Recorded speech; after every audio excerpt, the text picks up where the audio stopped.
Hey guys, what's up, everybody? Hey, What? Going. what's happening? Brian, Greg, and Craig. Hey man, how you doing, Craig? Good man. How are y'all? Hey Bruce. Hey Brian. Hey Greg. Glad to have you on here. We Appreciate we have to leave them down there because it's Greg and Craig. I it. see that. That's perfect. See? So before we get started, I'd like to, I don't know if the word is apologize. That's probably not the right word, but last week we had an exciting time. If you saw my recent video, we were out there unloading bees off of a semi truck. I hated I missed that because it was a really good video with Umberto. I went back and watched it, and man, was there some valuable information passed there. So if anyone's on here that didn't see that last week, go back and watch it, man. That was incredible. Umberto imparted some incredible knowledge, just a lot of stuff I'd never thought of, and really helped me to gain a better understanding of just bees in general. And then the next night I was able to get on. I wasn't unloading bees. I would get on with Cayman for a couple hours there. And we talked about some things as well. Some things we'll probably talk about tonight here with Craig as well, get his opinion on some things. And so just excited to be here. I missed it last week. I really wish I could have been here, but we had a great time. It was a beautiful evening. Lots of bees, lots of fun. It was a late night, but it was just a ton of fun. And so anyway, I just wanted to talk about that for a second. But so what's going on, everybody? Everybody doing okay? Are you guys getting your bees up north, Greg and Brian? I saw Greg's video today. He's been in them a little bit. A little bit. I tell you what I have been getting into is a whole bunch of poop. I'm serious. You got to explain that to so us. we're moving. Probably should have. So we're moving from stuff from the old farm to the new farm, and one of the greatest resources at the old farm is just a magnanimous pile of old poop, just compost, everything from the dairy cows and critters we butcher, and just a big pile of black gold. And we're putting in a new orchard for us, for the bees, for our local community at the new place. So I'm a little sore just from all the constant tractor work, moving piles and piles and tons of poop from one farm to the other. I know it sounds exciting. It's funny though, man, because people see you riding a tractor, they don't realize that's work. They think you're on a tractor. Oh man, he's got a tractor. It's easy. Hey, you it'll come off a bust you up. tractor, you can walk for 3 days. Your neck sore, your back That's sore. it. Dude, I'm sore, and all my inside of my ribs hurt, my back hurts. All it's mostly from changing the radio station inside the cab. But that's all we do in the tractor is change the radio. I don't have no cab. Greg, remember how this morning when we spoke, I said, I'll let you know about coming on down. I think something just popped up. I'm not going to be able to. Brian, that's a real crappy thing to say at a time like this. I'm just saying. Oh man. Oh wow. Bruce, what are you up to? About About 6'2"? No, I wish I was 6'2". I'm 6 feet, so not quite 6'2", but we went through. They came in last Wednesday evening. Just let them sit there. We had a huge rain day on Friday. It rained 4 or 5 inches here in just a few hours. It was nuts.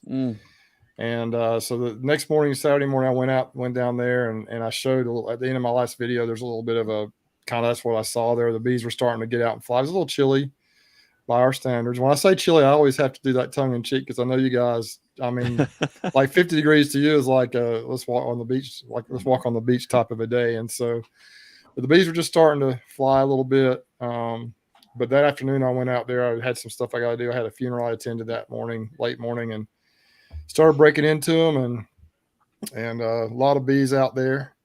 But I wasn't super happy initially. I thought, man, but then as I went through them, everything looked better. And then by the Monday, I went through them, the rest of them. I went through 17 on Saturday, and the rest on Monday.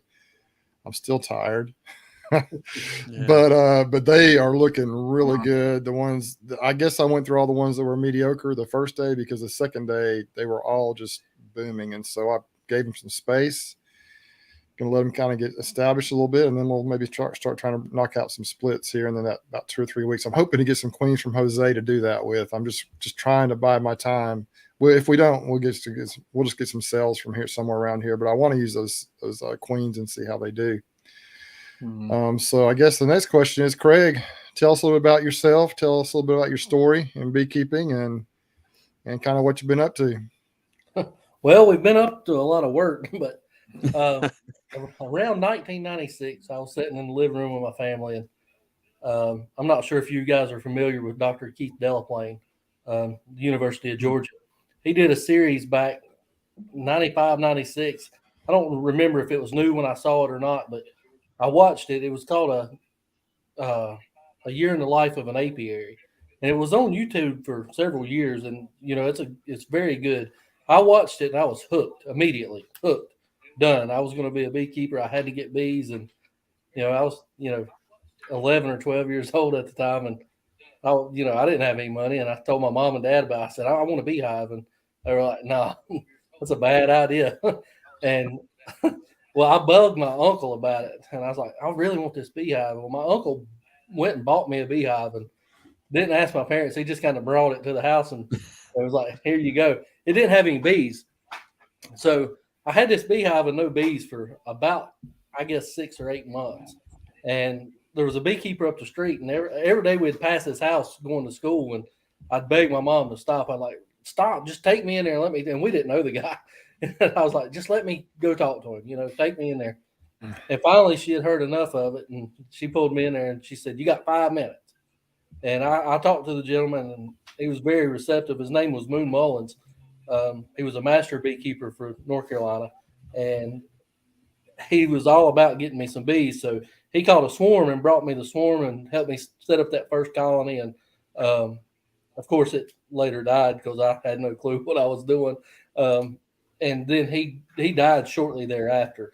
And another gentleman named Ken Henson, he kind of took me under his wing also.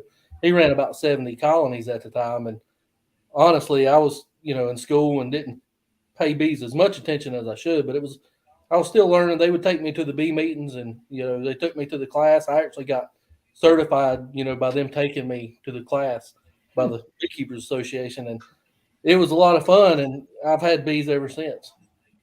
Oh, wow. That's pretty cool. So your career, what did you do as a career?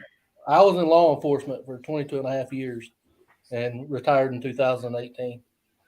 Okay. So you do this. Ooh, so glad to be done with that, man. So you're doing the bees full time now? Full time. Yeah, I've always had, 10, 15, 20 colonies. And when I retired, I wanted to get the pension first, in case something ever happened, stepping out on that limb, going into a decent sized sideline operation, I wanted a little comfort zone. So when I retired, we were able to put, everything we had into it. And fortunately, my wife's able to help a lot. So I can pretty much take my money and use it on the bees. And, she's very supportive of it. So it helps out a lot. Mm-hmm. That's good. That's awesome, man. I know I'm really appreciate the service you provided through your, serving your community and the nation. Thank really you. Appreciate that, Craig. There needs to be more respect given and gratitude given for you guys, military, police officers, law enforcement, first responders, everybody. In many ways, you're the true heroes out there, but we appreciate your service, man. Thank you. Yeah. Wow. So go ahead. No, I was going to say, how many hives do you run?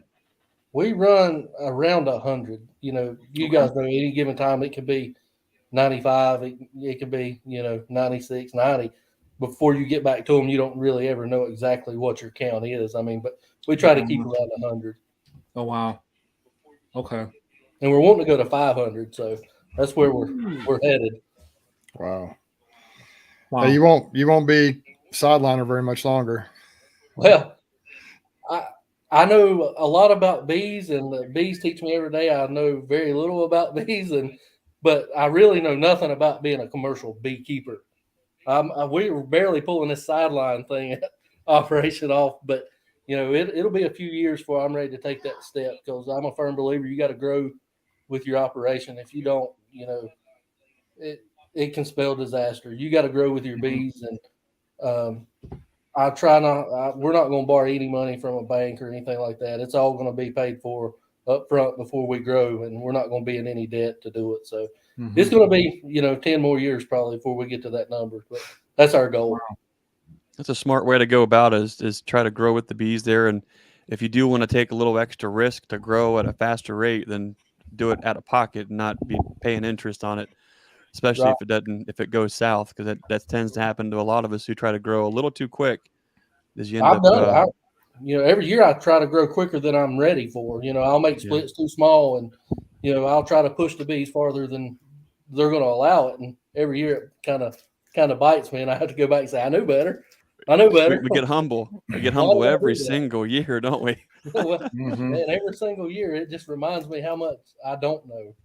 And it's a humbling experience, and it's a lot of fun, but you really have to grow with your operation, whether you have 2 hives or 500. You have to constantly grow with it. Yeah, I think you made a really good point there without knowing you were making it, Craig. I had a friend that told me, you mentioned you have to grow with your bees and how important that is. I have a friend here locally that, actually it's kind of my mentor, Davis, with the kind of commercial side that we're dabbling a little bit here with the sideliner / commercial stuff with the almonds and so forth. But he made a point back in the summer. Another friend of mine was wanting to expand and grow, and he had come across some hives in a different part of the state. I think it was quite a few. It may have been like, I don't know if it was 80 or 100, a bunch of colonies that the guy, and he has a few bees. He's got like, I think 8 or 10 colonies. He's wanted to up his game a little bit. So he just was going to go buy those colonies. They were already palletized and everything. And, I was a little bit skeptical about it. I talked to Davis, and I'm not sure why Davis got involved, but Davis actually talked to him and said, I think he was wondering if he could get in on the pollination gig, so to speak, and try and figure out how to do that, how to move everything and kind of try to figure that game out a little bit. And so Davis gave him a call, and Davis made a point. He made it to me, I think, before or after he talked to my other friend. He said, you have to grow your bees, buy your equipment and grow your bees. Because through that experience of splitting, learning the cycle, learning how to grow organically, you gain the skill level to be able to manage that many colonies. If you have 8 colonies, you go out and buy 100, and you really aren't prepared or don't know the work involved or exactly how to do that. If you don't know the bee basics to be able to operate on a larger scale, you can get in trouble in a hurry. You got to be able to. So I thought that was a great idea. Grow, split as you're able to. Of course, you can buy some bees here or there, but don't try and go from a hobby beekeeper size of 8 or 10 colonies up to 100 or 200 just by going and buying a bunch of bees, because it just becomes completely logarithmic. Is that what you did, Greg? Greg's like, no. Oh, it hurts. Every year it hurts because you think you know more than you realize that you actually do, but you don't really know that until the next spring. And then sometimes you get a couple years, 2, 3, 4 years of something working, and you get a little too comfortable. So you're able to assume a little more risk. You're comfortable with taking a little bit more risk on stretching these bees out. And then something goofy happens, or there's some unknown or something that you're, kind of working at. We're kind of notorious for of stretching things out to a point to where we're okay with that risk. And for the most part, if we just split and maybe split the splits, we're okay. But when we split the splits of the splits, that's when we get into some big time troubles. And those are usually the colonies that are going into the wintertime that are a little too lean, never had a chance to kind of build up. But these are all little context things and scale things that you learn as you go. And Craig, I wondered at some point, you went from 10 colonies to 20 colonies, and maybe you jumped at some point significantly. And then you probably got, ears pinned back a little bit, and then you grew, and ears pinned back and then grew. Has there been any hard lessons learned, and at what scale did you find was the most difficult, going from X amount of colonies to the next, where there was a significant, not only learning challenge, but a financially devastating learning challenge, growing to upwards of 100 colonies? Well, going from 50 to 100 is the hardest, in my opinion, because that's where you really got your feet wet as a hobbyist, and you've got the hobbyist side of beekeeping figured out. All right, but then you're going into it to make money, All right. And I'm not a business person at all. I've lost more money doing, not knowing how to price things, not knowing how to source, bottles, jars, labels, and things of that nature. And going from that, 30 to 100 is a big step, because that's when you're trying to make money at something.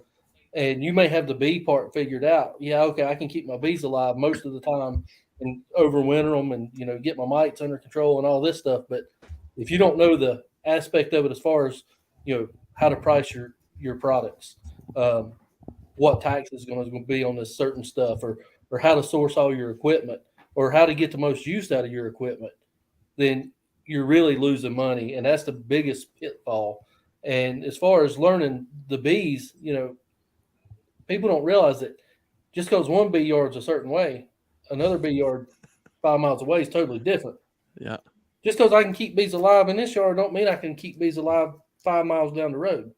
That's true. And I don't know why that is. You treat them the same, but the bees just don't behave the same in that yard. Obviously they don't have the same forage. They may have less or they may have more. And I'm all about feeding bees, but we can do everything the same, and you can just open the colonies and see the difference. Yeah. So I'm not sure what that is, but that was our biggest milestone, was going from the hobbyist to 100, was learning to run the business part of it. Have you got a couple of quick questions here I'd like to throw out here? And these are let's see what this one says here. Talking about package bees. I've never really done packages, but what do you guys think about this? Craig, I know your last time we had you on, your boy loved putting packages in. What do you recommend for? I don't know if you sell packages, Craig, or if you put people in touch with some. But what recommendations do you give for folks who? The question is, just got a package in the mail today, and rain here for 2 days. Can I keep the package in my house for 2 days? Craig, what do you say to that one? I'd go ahead and install it in the colony. What's the temperature would be the main question.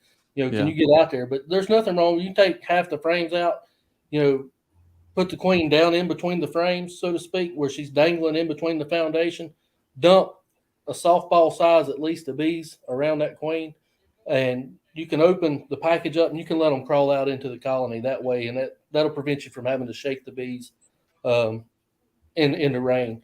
And there's also nothing wrong. If it's a light drizzle rain and it's not too cold, I'd just go ahead and shake them in there. Yeah. I'd put them in there. However they choose to do it will be fine. Just hurry up. Don't take all evening to do it. Okay. Would they be okay for a couple of days, or it's better just to get them on in the box, you think? I'd go ahead and get them in the box. They need feed. They're hungry. Those little critters need to eat, and they need sugar immediately. It depends where those packages are coming from. If they're coming from a little longer haul from California, they might be towards the end of what's in that feed can. And a lot of times, go ahead. No, you go ahead. A lot of times they don't fill that feed can all the way up. I've noticed, when I was buying packages, it would be coming from one state away, and there's one little pinhole in it, and one can's full of syrup, the next can, is not full all the way full. So you never know how much that package producer has filled that can with syrup. So it's better to err on the side of caution, because it doesn't take bees any time to starve to death. We've put them in the snow. We've put them in the rain. Well, I shouldn't say snow. It has snowed, the threat of snow, and we still put them in. We put them in the rain. And I don't know, guys, if you have to get out there, especially when you get to a certain scale, Bruce, Craig, Brian's going to be heading that way with time commitments. I mean, the work in the bee yard doesn't stop if it's raining. You still have to find ways to get the work done. You can still do it, That's a lot of fun too in the rain. That's just the best time. Yeah, they love it. I say that sarcastically for anyone who might be new on here. Don't do that if you can help it. Sometimes you have to, but it's dark in the rain. The white flashlight. You're just asking for a good time. Oh man. Only thing best at night to do is to move them if you have to. Moving and cool. But during the daytime is always better to work them. Here's another question from Matt and Sarah, and it's a good question. Mm-hmm. What you got, Craig? It didn't take long after I retired, because I'd been keeping bees for 20-something years. Our biggest problem was buying our first decent set of bees. What we were going to use to grow our operation. We did that locally from a guy that's been keeping bees for a long time, and then it was about 3 years we were at 100, and I had 5 at the time when I decided that I was going from, I was going to make a business out of it, and we were going to make it into 100. So Yeah. about 3 years. Awesome. We got some awesome people coming in. We appreciate everyone being on the chat here. We got a good group, a lot of familiar names and some that aren't familiar to me that are coming in maybe for the first time. So thanks everybody for checking in. We appreciate it. Well, Craig, I'd like to kind of maybe segue a little bit. Greg or Brian, do you have anything else you'd like to ask before we kind of dive into some of the topics here? And we'll kind of jump in occasionally with these questions from the viewers. If anyone has any questions, please put them in all caps so we're sure to see them. But we're going to try and kind of hit some topics I think everybody's interested in tonight. If you have bees or are thinking about it, some things that really are important for all beekeepers, regardless of scale. So you guys got anything else you'd like to ask or before we get going? Yeah, I'd wonder, as you got to that point where you've got it built up and you're running 100-ish, the ebb and flow of whatever that looks like. Along the way, have you had any, if you had to do it over again, is there any aspects of it that you really felt like, oh my gosh, that just cost me an enormous amount of time and or money that if I would have only done this, it'd have been a little different? I would have bought more double screen boards. Okay. Literally. I mean, seriously. I mean, I know that sounds simple, but double screen boards is the backbone of our operation. How do you use double screen boards in your operation? I use them for almost everything. I've used them as bottom boards. I've used them to split beehives. I use them to raise my queens with. I use them for almost everything. And once you learn how to use a double screen board, it opens up so many possibilities. I even overwinter bees over a double screen board. I'll overwinter a 3-frame nuke in our area. Now it's total area dependent, but we have mild winters. But if it's 2 or 3 frames of bees, I can put that colony over a strong, healthy colony, and I have nothing to worry about. Other than I may have to feed it a little bit. I don't have to worry about the cold at all. Good stuff. Awesome. Hey, why don't you talk a little bit more about those double bottom boards, those double screen bottom boards? Craig? I brought one. I've got one right here. I'm going to show you. He's like Fred Dunn. He just pulls props out of nowhere. Look at this guy. I had to be like, here, look at this. This is basically a double screen board. It's just a 5/8 piece of plywood with 1/8 hardware cloth with 2 holes drilled in it and an entrance. We've used them from many different manufacturers. Had people make them, and I have to give a shout out because his is honestly the best that we've had. And Bob Benny's are the best that we've used.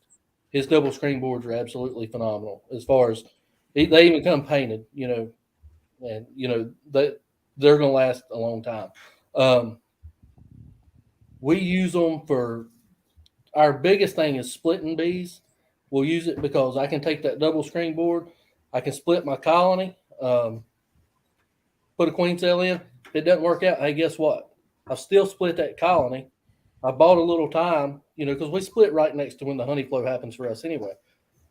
I can put another cell or pull up a frame of brood to keep that colony from going or laying worker if something happens. And then say I don't want to mess with it anymore, combine it back for the honey flow. You don't lose your bees to laying workers and issues like that if you use it properly. Also, same with raising our queens. We'll get it's kind of a little complex, but it would be a video in itself. But if you're familiar with a cloak board, a lot of people use a cloak board, and the double screen board just takes place of a cloak board. And by that, I mean I can make the top half queenless or queen right, or the bottom half queen right and the top half queenless, and use it as my cell builder. And then whenever put an excluder on, take that double screen board out, put an excluder on, then I've got my queen right cell finisher all in one. So it works really good. Good deal. That's a great method. We've switched to, and we learned that from Bob as well. That's been a fantastic method of cutting down on the complexity on needing a dedicated starter, finisher, even cuts back on some of the incubation time too. They're definitely handy. Yeah. Yeah. It really works. I had a question for you with that too, Craig. As I've watched your videos, I saw where the entrance is kind of in the corner on those that Bob makes. I know Yeah. that, like, I've seen some where they're just on the back or on the kind of Yeah. about in the middle. But if Yep. you're turning that, like if you're on a 4-way pallet, which is what I primarily use, you make that split. Can you just turn it forward, or you just need to be facing backwards, the opposite direction? It depends. If I'm just overwintering a colony or something like that, I'll put it to the front, whatever's more convenient for me. But if I'm making a split and I need to get that queen to come back, mated and orient to a different spot, I try to turn it around backwards, just to give her, because the other entrance is on the front. I look at it like this. At least I got a 50% chance that she don't go into the wrong entrance, Yeah, and get killed by the other colony. So the only time we'll turn it backwards if we've got a cell in there. Yeah, I wonder about doing maybe do it on the side for the pallets, because it goes 4-way pallets. There is a little bit of room in the back, maybe 4 or 5 inches between the box on the front and the back. There's 4 of them there, and the back to back, there's probably maybe 4 or 5, maybe even 6-inch gaps. There's not a lot of room there, especially if you did it on if you did it on all 4 of the boxes on that pallet, with those queens coming back, would they get confused? So I wonder if it'd work on the side as well. I don't know that it would really matter that much, would it?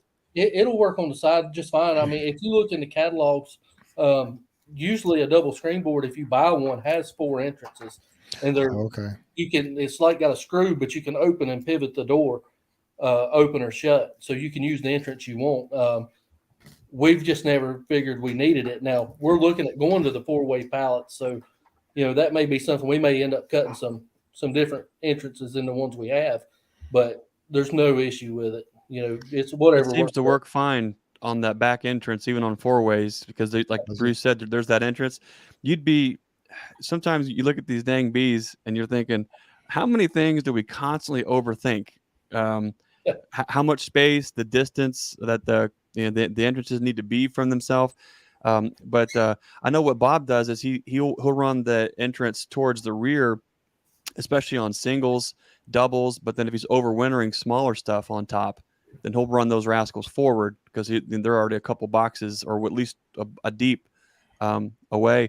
But some of the old pallets that I have, I mean, there's giant weep holes on the backside of them anyways. And so the bees end up having their own little secondary entrances and exits off the backside. And they seem to get along just fine. They really they really like those, actually. I did want to maybe move into a little different topic. We had this question right here: best way to deal with small hive beetle infestation. What is your favorite thing to do for hive beetles, Craig? Direct sunlight and strong colonies. That's all we do for them. We don't use any traps anymore. We don't use Swiffer sheets. We put our bees in full sun year round, and we keep our colonies strong. The only issue we normally have with hive beetles is in the honey house. If you're waiting a little long to get your equipment, your supers extractor or something, that can play havoc. But as far as in the colonies, if we don't have many problems unless the colony is small. Man, Let's move to Craig's neck of the woods, Bruce. Yeah, I'll lose some of my strong. And I do have some of mine, admittedly, are in the shade. Some are in the sun. Some are in the partial shade, partially, kind of mottled type sunlight getting through. And I think I probably have less problems in the sun, but I have it everywhere. And so I would like to mention a couple things. I've noticed some people on here talking about Earl, the Hillbilly Beekeeper, has talked about peppermints in the colonies, and that's something I'm going to try this year just to see. I mean, it couldn't hurt, and he swears by it, and a lot of people have tried it and they say it works. So we're going to try that out. And there's a lot of newfangled traps and things like that you can try. The oil traps, the beetle blasters, the beetle barns, that you're supposed to put a piece of check mite in the beetle barn, but people use different things. And always do what the label says on your traps or whatever it's for. But that's up to the individual. But as far as there's you can buy nematodes in packages, and you can spread it out. And I'm not a scientist by any stretch of the imagination, but Jamie Ellis has done a lot of work on it. Those nematodes will actually consume the hive beetle larvae as they're in the ground before they can pupate. So if you're having a lot of issues with it, I would reach out to somebody like Jamie Ellis or somebody that's used those nematodes or the ground drench. Guard Star used to be the legal ground drench that you could use. And Kent Williams spoke at the Hive Life Conference about something, but I don't remember what it was. That may have been it. It was. I remember it was a. I think it was something, maybe the active ingredient or whatever in the Permethrin, probably. Yeah, maybe. That's in Guard Star, I believe. Yeah. But I've never used that. A lot of people use salt as well, but it's my understanding that if you pour a bunch of salt out, it's not really going to hurt your bees, or diatomaceous earth also helps too. But the salt, if you pour a lot of salt out, it's going to kill the vegetation for several years. If you ever wanted to grow something else there. So if you want it, if you don't care about that, it would. And I've thought about trying that in some areas. It wouldn't really matter. But listen, we forgot to mention this. I think, Craig, if we did, I don't remember catching it. But Thomas Honey is asking where you're located. We are located just out of Charlotte, North Carolina, in Gaston County. Awesome. Well, guys, you guys have got a lot of questions rolling in. We appreciate all the viewers for doing that.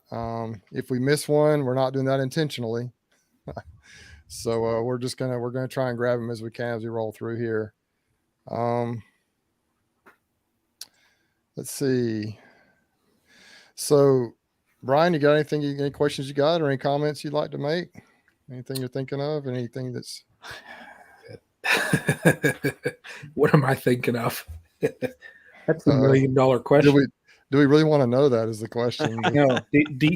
How I'll much sign off and he can tell y'all behind my back, and you can let me know when it's over. It all started this one day in second grade. Now, for the small hive beetles, I normally do the traps with the oil.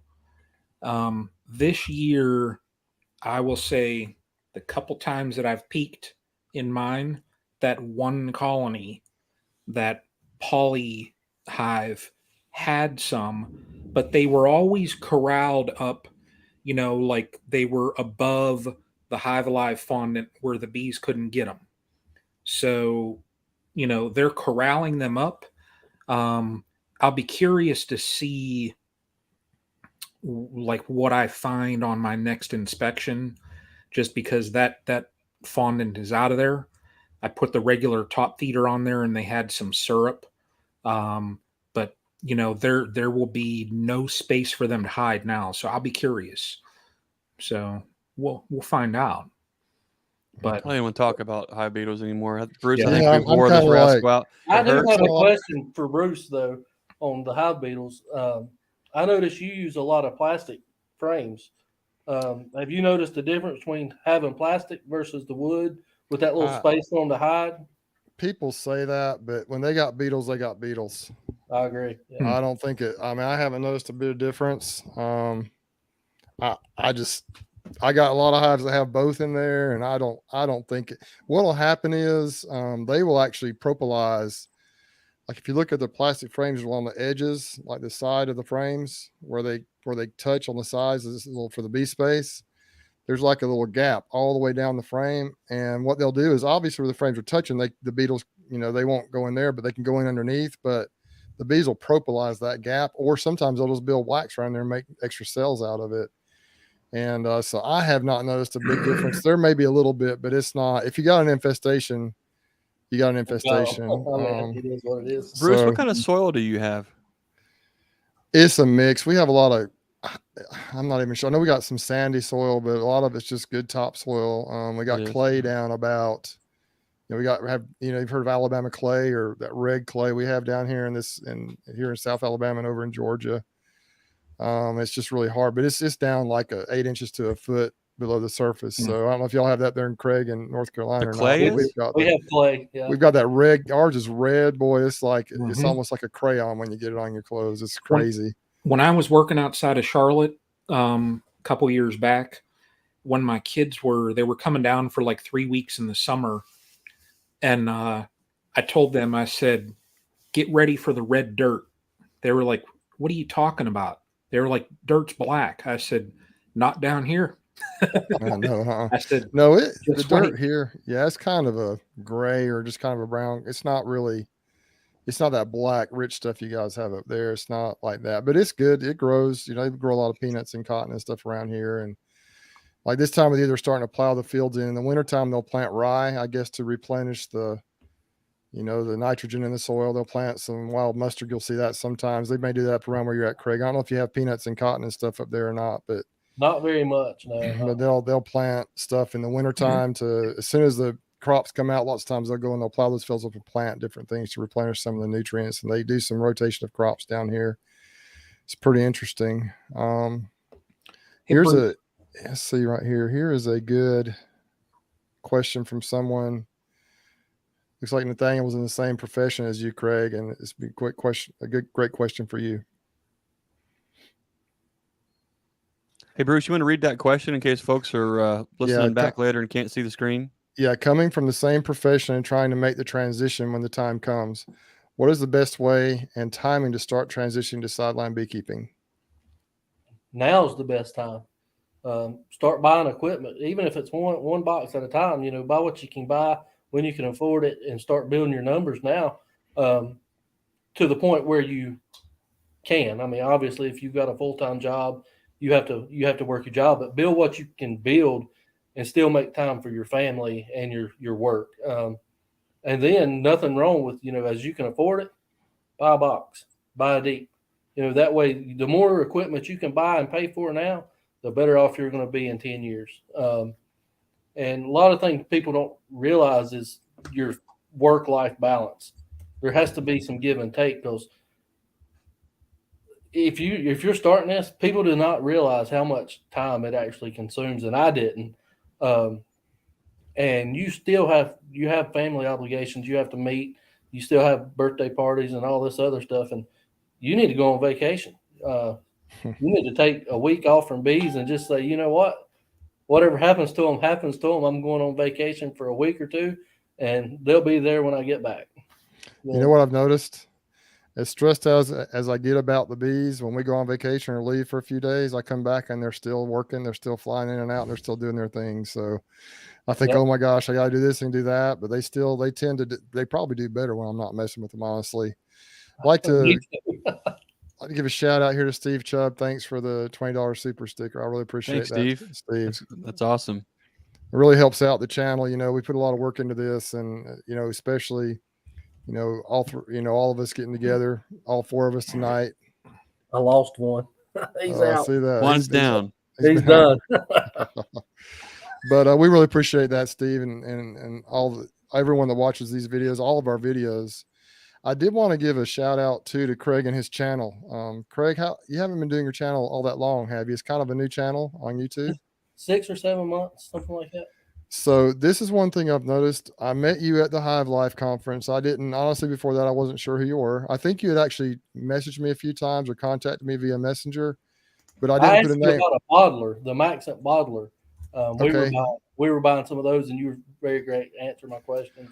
But yeah, I talked to you. I really didn't know who you were, obviously. Didn't know you even had a channel, but I talked to you at the conference, and immediately I looked at you were one of you put out the video about the conference, and I watched that and was very impressed with that, and just really started watching your videos. And everyone out there, if you have not seen Craig's videos, it's just basics. He has a talent for explaining what he's doing and why he's doing it.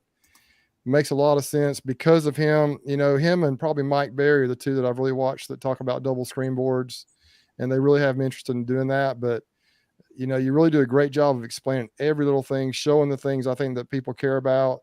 And if you really want to get some good bee basics and just down to earth, hey, this is hands-on. This is raw footage of us going through our beehives as a sideline beekeeper, as a family. You know, this is what we're doing it for. This is why we're adding this double screen. This is why we're putting this colony above the double screen. This is how we do our splits. This is what a virgin looks like. You know, this is why we don't get in everything. He explains every step in a very simple, understandable way. And Craig, I just want to tell you, I'm so impressed with that. I'm also impressed with your family and how hard they work at it. So talk to us about your family a little bit, how great it's been having them involved. I adore it. They may not as much as I do, because it looks a lot like I work, love doesn't it, because I'm getting older and I can't do all the heavy lifting anymore. And we've got obviously I've got a great wife that supports all of it, and without that, none of this would happen. That's the truth. Yep. I mean, it was, I'd still be out back with my 5, dreaming I was, a sideline beekeeper. We've got 2 boys and a girl. Carson, he's behind the camera 90% of the time. Corbin is in the videos 90% of the time, and Cameron is just getting her feet wet. She's learning, but they do everything I do. I mean, obviously they have to have guidance. They don't know how to raise queens yet, 100%, but they're getting a good understanding of that, and it's going to be their operation at some point, and they act like they really enjoy it. Do you enjoy it, Corbin? He says he does. Oh, they look like they're all in. I mean, I think they enjoy. I might be wrong because I'm not there, but it seems like you've got your videographer, you've got the kids out there working and doing all the stuff you're doing, and it's pretty cool to see. It's cool to see. It just flows together and it meshes, and we don't really do much editing of the videos. I mean, I'm not here to make a big, screen debut, or we're just putting the information out there. We're going to try to do the best we can do at it, obviously, but we don't have time to sit down and really edit, and I don't know how to really edit a video. We just put it together, and it seems to work. So it's funny. We'll be out there. It's 100 degrees. You know how it is. It's hot. You're sweating, and you're getting tore up. I mean, my bees have been the meanest they've ever been this year, and I don't know why. I don't know what's going on. We hadn't changed anything, but they have been tearing us up. And they let you know every mistake you make. But our oldest boy, Corbin, he tries to play tough, and they'll be tagging him in the hands, and you'll see him walking off. And I'm like, man, you all right? You too hot or what? And he's shaking his hand. Then you'll see him kicking the ground. And I'm like, oh, I know what happened. He's like, you okay? And he's like, yeah, I'm fine. But he comes right back, 30 seconds later, sticking his hand right back in, getting it again. I mean, so you can't ask more than, as long as they support your goals and your wife supports your goals, you're going to be successful. And don't quit. Don't give up. Yeah, that's key right there. Don't give up. Never, ever give up. And many times you may feel like it. I think you gave some great advice earlier about getting started in sideline. Sideline beekeeping technically means you're doing it, I guess, almost like a part-time job on the side. That's technically, I think, that's my understanding of what it means. And so a great way to work into that from just a hobbyist of having a few hives just kind of for fun and to grow into that is to exactly what you said, grow as you can, get the equipment when you can, and plan ahead. And then if you decide to go full-time sideline or even into the commercial, you've already got a good basics, a good foundation, a good background. You've got some equipment built up instead of just trying to that's one thing that a lot of people do, I think, and I've been guilty of this too. You just buy basically exactly what you need right now, and then a month from now you need stuff and you don't have it, so then you got to order it and try and get it and get it ready. So just try to prepare. I don't know. I think you guys might all agree it's really impossible to know exactly what's going to happen to be totally prepared, because the bees do they multiply very quickly. But I bought a pallet of frames. I bought a bunch of boxes. I mean, my area, my bay where I keep them up at the farm is just packed with stuff. I'm like, I'm going to be fine. And then I started thinking about it. I'm like, look, if I double my 48 pollination colonies, and then if I do this and that, thinking of how many frames that is, it becomes really logarithmic. It grows extremely fast. And then you start figuring the cost of each box. And so if you can build up slowly, if your goal is to be a sideliner or move, whatever you want to do in the future, just start stashing some stuff away. If you decide not to use it, you can always sell it, to somebody down the road that may want it. And so I think, don't overdo it, but it's always important to prepare and to grow. Like we were talking about earlier, grow organically, learn bees, learn how to split, learn all the techniques, and you'll get where you want to go. And the thing too, to remember, you said, don't quit. I lost a bunch of colonies this past year, and I was really discouraged by it. But you just, if you quit, then you'll never know. But if you just become determined and push through, if it's something you enjoy doing, you'll figure it out. So And I would also say, I mean, no matter how you feel about the Hive Life Conference or your bee conferences that your state does, they have exceptional deals on equipment. Even if the only reason you go there is to buy equipment, it's a whole lot cheaper at a lot of those places than it is, just ordering it. And we use a company called Miller Bee Supply. They were at the Hive Life Conference, but we've used them for years. And even me driving up there to pick it up myself, at the Hive Life Conference, I would have saved a ton of money. And learn to take one beehive and make 4 out of it. If you can take one beehive and you can raise queens, you're self-sustainable. If you can take that colony and make 4 hives out of it, it doesn't matter if you lose 2. You know what? Because you've just made your numbers back.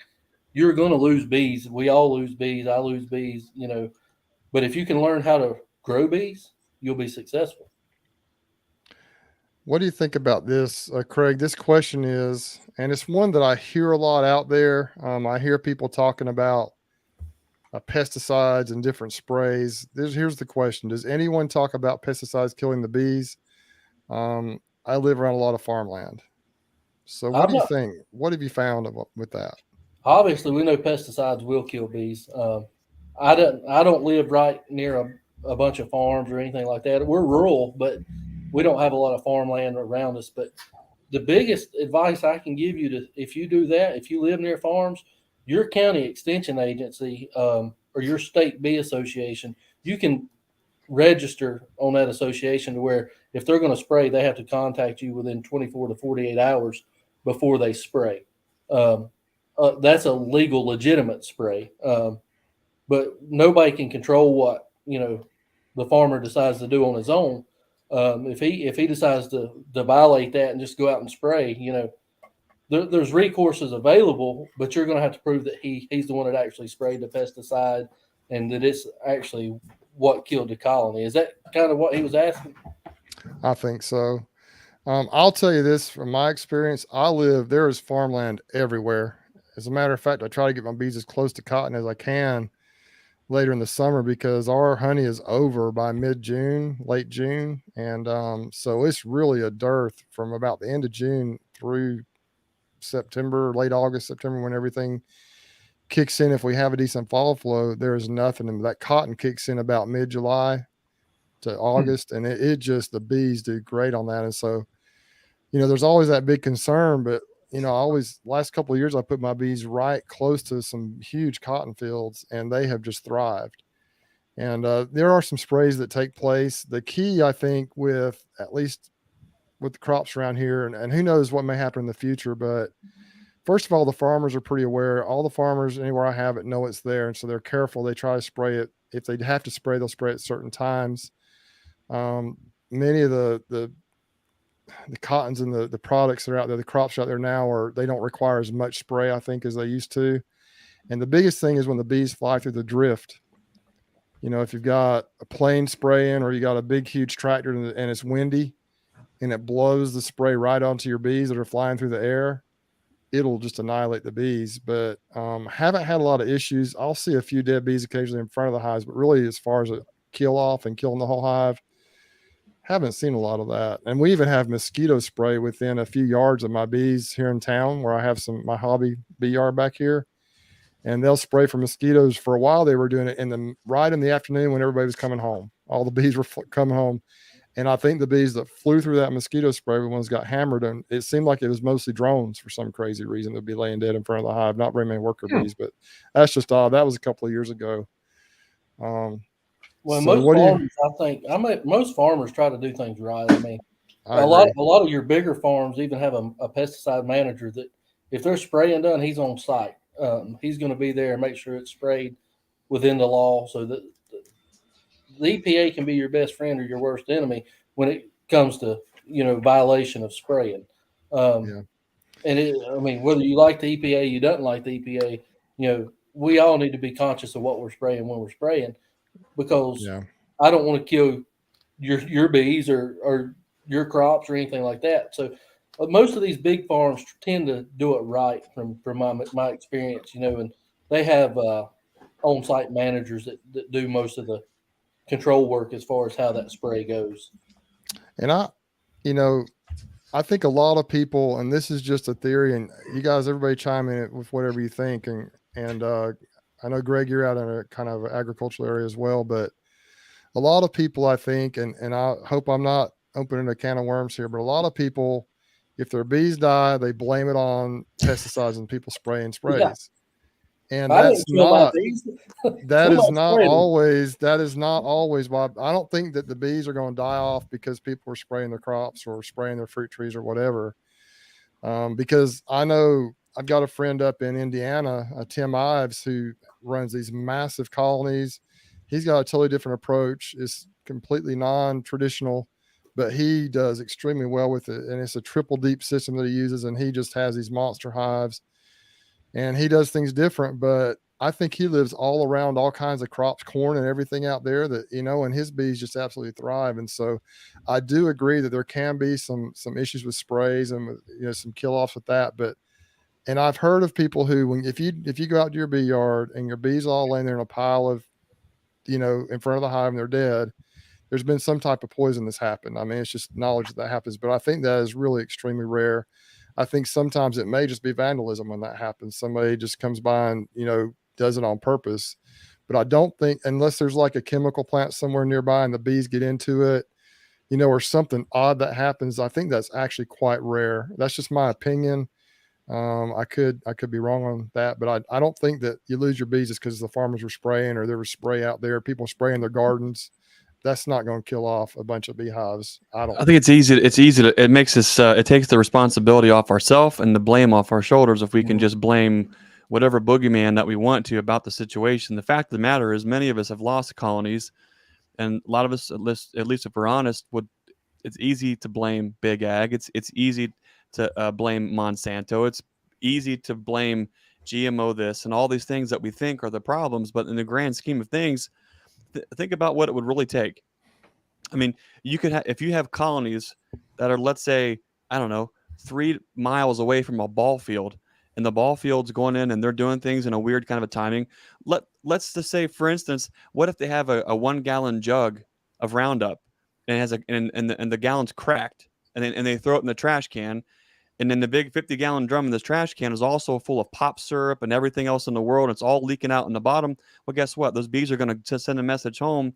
Everyone's going to go feed out that trash can. Now, next thing you know, all the bees are dead. There's little tiny nuanced things like that, or a neighbor pouring a jug of, he doesn't know what it was, and this out, and the bees hit it. But if you think about the mechanism that's in place for bees to actually be poisoned, in my mind, what makes the most sense is that they are in direct contact with the liquid spray first and foremost, or they're getting in a time of dearth. They're getting into a later morning spray of something where the ground is wet and saturated with whatever that it might be. Other than that, basic common sense things, in my mind, leads me to believe that it's not as big of a deal as we think. If you're going out to Iowa and you're going to put a commercial bee yard in the middle of a corn and soy belt, you might have a little bit of challenges there. Right? We have farm fields around us. We live in a mix of forestry and row crop. If you put your colonies right on a property line that's being row cropped, I mean, that could be a little challenging. But if you create enough of a wind buffer, if things are upwind, there's so many things that you could focus on doing to help mitigate some of that. It's easier to blame everything else than the real culprits. The real culprits, I think, is just as uncomfortable. And that's things as far as viral loads, mites, poor feeding, you name it. The list goes on. That is, I think, is the real culprit of what's killing bees. But that it's political. That doesn't ring the same bell as blaming a conglomerate, as blaming a large corporation, as blaming the man, per se. That's all I'll say about that, because I'll just I'll go all night on that. Yeah, I think we all could. The farmer where I have, one of my colonies is at, they had asked for years to just have somebody, they just wanted a few colonies on their property. They didn't want anything from them. Said, we don't want honey. We don't we just want bees here for the benefit of pollinating our garden. And we just got talking the one day, and he had mentioned something to me about, wanting just somebody to put bees on the property just because he sees the value of them. And when I said, well, I got bees, so I put a colony out there. Him and his girlfriend last year had so much that they harvested out of their garden. They were giving stuff away to everybody. And they said, for the last 20 or 30 years, we have never had a harvest like this. So for him, if he would ever spray anything, and he, there's a soy field out here, that he plants every year. I, I I would never, if anything happened to that colony, I would never point my finger and say, well, what did you do? I would look at my beekeeping and what did I do versus what did that farmer do, just because I know the value. He looks at that colony and he just sees gold It's an because of asset. what it's, yeah. Yep. So Yeah, that's all good stuff. I agree with it pretty much. I know there's a mix of a little bit of everything, and I'm not trying to step on any toes, but I think that Greg, you kind of hit it on the nail on the head when you said that sometimes, and I have to look at myself here. If I lose colonies, maybe I need to look inward and see what I'm doing wrong. What I can improve on. Not what I'm doing wrong. That's how we learn, but what I can improve on. Here's a question, and this is it's up to opinion. I mean, we got Craig on here who's got a lot of colonies on pallets. We know we got Brian, you kind of a hobby guy. Maybe don't put a whole bunch of colonies in one place. Greg, what is your opinion on what's the general rule on how many hives you should keep in a single yard? Just a general rule. I know it's going to vary depending on Craig, where you are. What do you if think, you're in Craig? town, if you're in town, you don't want to have like 50 colonies right in town. But out in the country, like what you're doing, Craig, what you're doing, Greg, what do you think? I think honestly, a yard will only hold it can only support so many colonies of bees. That's the first thing you got to figure out. How many can this yard actually support as far as forage? Unless you want to feed your bees all year long, every week, you've got to know that. I don't like going above 30 colonies in a yard, and that's a personal preference. You can go more.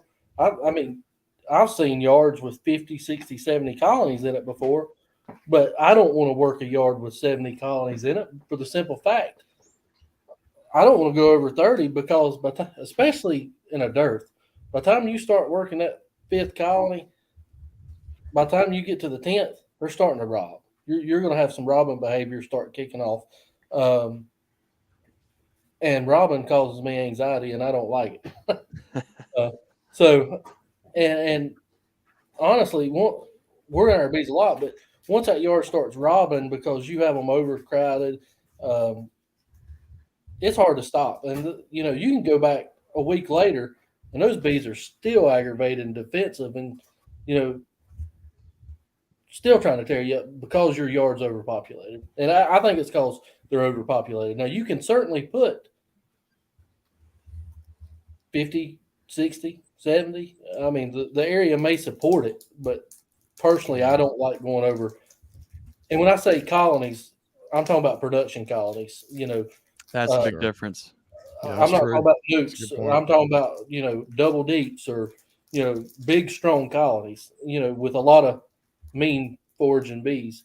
So and that plays a big role into it. You can put 100 nukes in a yard, and I think you would be fine. As long as you're cognizant of what you're doing. But we try to keep them 25 to 30, and it works good for us. Yeah. What do you think, Greg? I mean, Craig nailed it. It's context is key, and there's something within animal husbandry, and it's stocking rate and stocking density, and the two are completely different. There might be times of the year where you can have a much higher rate at a much greater density running any kind of animal. But if we're talking about bees, there might be certain times of year when, let's say, the clover's on, dandelion's on, we've got tree floral sources. You can almost do no wrong. We can easily run 100 nukes in a yard, no problem. As we get towards the end of that for our season, last year, we got spanked at about probably by about Father's Day. We started learning real quick how many colonies the yards will hold. And I guess the better answer to the question is, you'll know when it's too much, because you it know, would just, I mean, you do it just happened, and you will say, know. this is enough. And then Yeah, you figure out, yeah. okay, well, so start making friends now and finding places to put colonies. So when you get to that point, you can move out 30 of them, or you can do this, or you can do that. We're primarily running nukes and queens. And yes, that requires what we call a resource colony, but hives that are big enough, that are in doubles or triples, that we can pull from, that we can have drone saturation. That's a lot different. We can get by doing that. If we were trying to run 50 or 60 triples in my area, it would be fine until June, mid-June, and then it would just be all holy hell would break loose, and then you're just that's just no fun. So It's it not fun. depends. Yeah. It all I depends. I talked to a commercial guy down south line down in Florida a while back, and I just asked him. I said, "How many colonies do you put in one spot?" And he said, "Well, whatever our truck can hold." And he said his truck holds 96 colonies. So they dropped 24 pallets out there, and but they work them, and they work them very fast. Those guys are huge, great big huge commercial guys, thousands of colonies. And I'm sure they keep feed on them when they're not, producing honey. And they're more into the growing. They're more into the almond pollination stuff now, anyway. I think down there, but that seems like a lot. I've got The feed's 48 a right good now. point. That's a good something to bring up, because that is different. If you're running nukes and queens like us, we have feed on constantly, so they're not going hungry. But if you're raising honey or doing anything else, that might be a little different. And Tim makes a good point right here. He says location, location, location. Got to have locations. That is true. You got to have good locations. You got to have multiple ones if you run a lot of colonies. But also, I think it was Craig mentioned earlier that each location is different, even a few miles down the road. So I've got mine in a few different spots, and some of them just different times of the year, they do different things. The honey's different. Everything's different. And they're all right here in this area, right here where I live. And so I have 4 places that I could possibly put bees, and I just don't. Smart. You're the smartest one out of all of us, Brian. I'm telling you. I just across the street from where the farmer, the guy down there who he bought the home, it's next to his parents, and we were talking the one day, and he cleared it, the whole backyard, and it's I mean, it's another prime spot. He said, I plan on doing nothing in that yard. If you want to put any hives over there, let me know, and whatever you want to do. And I'm like, I'm just like a backyard kind of guy. I'm and you get a lot of that though. Yeah, people are concerned about the bees, and they like the idea of having them on their property. They may not want to manage them, but they like the idea of having them there. So you can find spots to put them. You may not want to find a spot to drop 40 in there, but if you just have a few hives, you can usually find a spot to put them. Yeah. So we have gone an hour here. Once again, appreciate everyone tuning in. If you're not familiar with Craig's channel, it's the Sideline Beekeeper, Craig Branch. It's on YouTube. It's excellent stuff. I just love watching his stuff. Just so good at explaining what he's doing. It's great to see him working the bees, but his family helping him out too. So go check it out. If you like what you see, go ahead and hit that subscribe button. But I want to kind of dive into some topics that are really critical right now. And all of us, I'm in the middle of this, if not a little past the beginning of this, down here in the South. Craig, you're probably experiencing some of this as well. You guys up north, maybe not yet. But the first topic I'd like to discuss real quickly, and you guys up north, if you could maybe Brian and Greg explain what you're doing to help prevent swarming. Craig, what do you think about swarming? What can you do to prevent swarming? I did a bunch of splits and they swarmed anyway. So I feel like somewhat of a failure with my swarming this year. They've swarmed like crazy, at least the ones in my backyard. I got more swarms than I have hives back there, so I'm not sure exactly what happened, but somehow they went crazy. Why don't we start with you, Craig? What have you done, or what is your technique, or what is your preferred technique to prevent swarming in the spring? Well, this year's been different. I don't, like you said, our bees brooded way early, very early, like mid-December. And when I say brooded, they had 3 frames of brood. our temperatures just didn't drop. I don't know what happened with them. So, and there was zero pollen in the comb, none, no pollen at all. So we started feeding pollen supplement then, and we just Wow. actually I've got a little bit on there now, just because we mix it, very high, sugar content. Um, just give them something to chew on the days that they can't get out and fly, so they don't go backwards. So obviously, me and Bruce talked about it. I don't remember if we texted or what, but he's like, "Man, those bees are strong. It's time to split them." And it was. We primarily produce honey. That's how we make our money. We do sell some nukes and stuff. You got to kind of mix and match, but honey's our gold getter. So we're trying our best to keep our bees from swarming. Obviously, we lose swarms, but our strategy is as soon as we see that they're brooding up heavily, and when I say heavily, I'm talking if they've got 4 to 6 frames of brood in the boxes on average, we'll go through our whole yard and we'll equalize it. We'll take from the rich and give to the poor. We'll take a frame of brood out of this colony that's got 5, and we'll give it to this one that's got 2. And we'll do that 2 or 3 times and get our yards kind of on an even playing field, so to speak. Once that happens, about 2 to 3 weeks later, and it all depends on the year. I try to go in on 2 weeks after that and see where we're at. And a lot of that brood's hatched by then, but you can also still get a cold snap, where they kind of stall their gears for a minute and they don't push forward. But you can also have them, busting at the seams again by the time you've equalized. So once and it's a balancing act, but once we see that they're going to be pushing forward, that's when we'll start pulling our splits. But we can't do that until I'd say here around middle of March, I can start raising queen cells on average. But that's not to say that my weather is going to allow me to get mated queens. I can raise the queens, but we have real windy weather and bad spring weather. So that don't mean I'm going to get a mated queen back. That's why we use the double screen board. So when we see that we've got drones, we'll start getting ready to split. And when I say split, they're very modest because I'm doing them over that double screen board. And I want that colony to make me as much honey as it can possibly make. So we may only pull 2 frames of brood and a frame of food and put it above that double screen board and give it a cell. And now we're using drone comb, which plays a big role, versus foundation. We'll drop that drone comb into the mother colony below, and that immediately frees up laying space. And if I have to do that again, they're still over that double screen board. So I can pull another frame out in another week and put another drone comb in there. And that works really good for us. Now, we still lose swarms. And another thing about that double screen board is if we find a colony that's got cells, guess what? Leave 2 behind in each colony, put a double screen board over it and leave it alone. Walk away, come back and check it in 14 days. See if you got a laying queen. And that just, when a hive swarms, you've got about a 70% chance of getting a mated queen back. That's what a lot of people don't realize. But you put that double screen board in there and you split it right then with those queen cells, you just doubled your odds of getting a mated queen back, and you can combine them back later. That's an interesting point. Yeah, that's a good idea. Brian and Greg, what do you guys think about swarm prevention?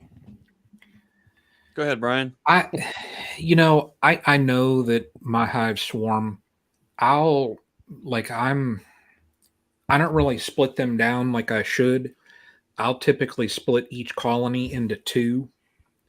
I've always been safe, and I know that I lose some swarms. I was never really concerned about it. For me, I thought, well, that's some of their behavior, to just my thought. And I'm by far no expert or, any authority on beekeeping, but I just thought for me, there was no way that I could prevent it. This year, I plan on splitting a little bit more than what I have in the past. It's funny that you all are talking about that, that double screened, that bottom board, because I called this one right down there today, and we had that conversation this morning. So that is hilarious that you guys, brought that up. But I'm just gonna this year. I think I'm probably gonna split my colonies. From one, I'll split it into three, and play it by ear. If I lose some swarms, I lose some swarms. That's just always my thought. So I know I could probably do more, but what always gets in my way as far as some of my beekeeping though is work. So it's hard. It gets hard. So and like prior years, I would work out of town. So for me, there were times when I was gone 2 weeks, and then I'd get home, and one of the first things I would do, I'd get home on Friday, go on Saturday over, and well, what do they look like this? After 2 weeks, what do I got to do? So, but we'll see this year how if I split them down and what I have planned, if it helps, we'll see. So. Just think, Greg. Well, first I want to say, hey, I see a bunch of guys on the comments here. Dr. J's Bees, got Thomas Honey, Houston, LaGrange, Bearded Bee Works, our old pal Tennessee Tim is on here.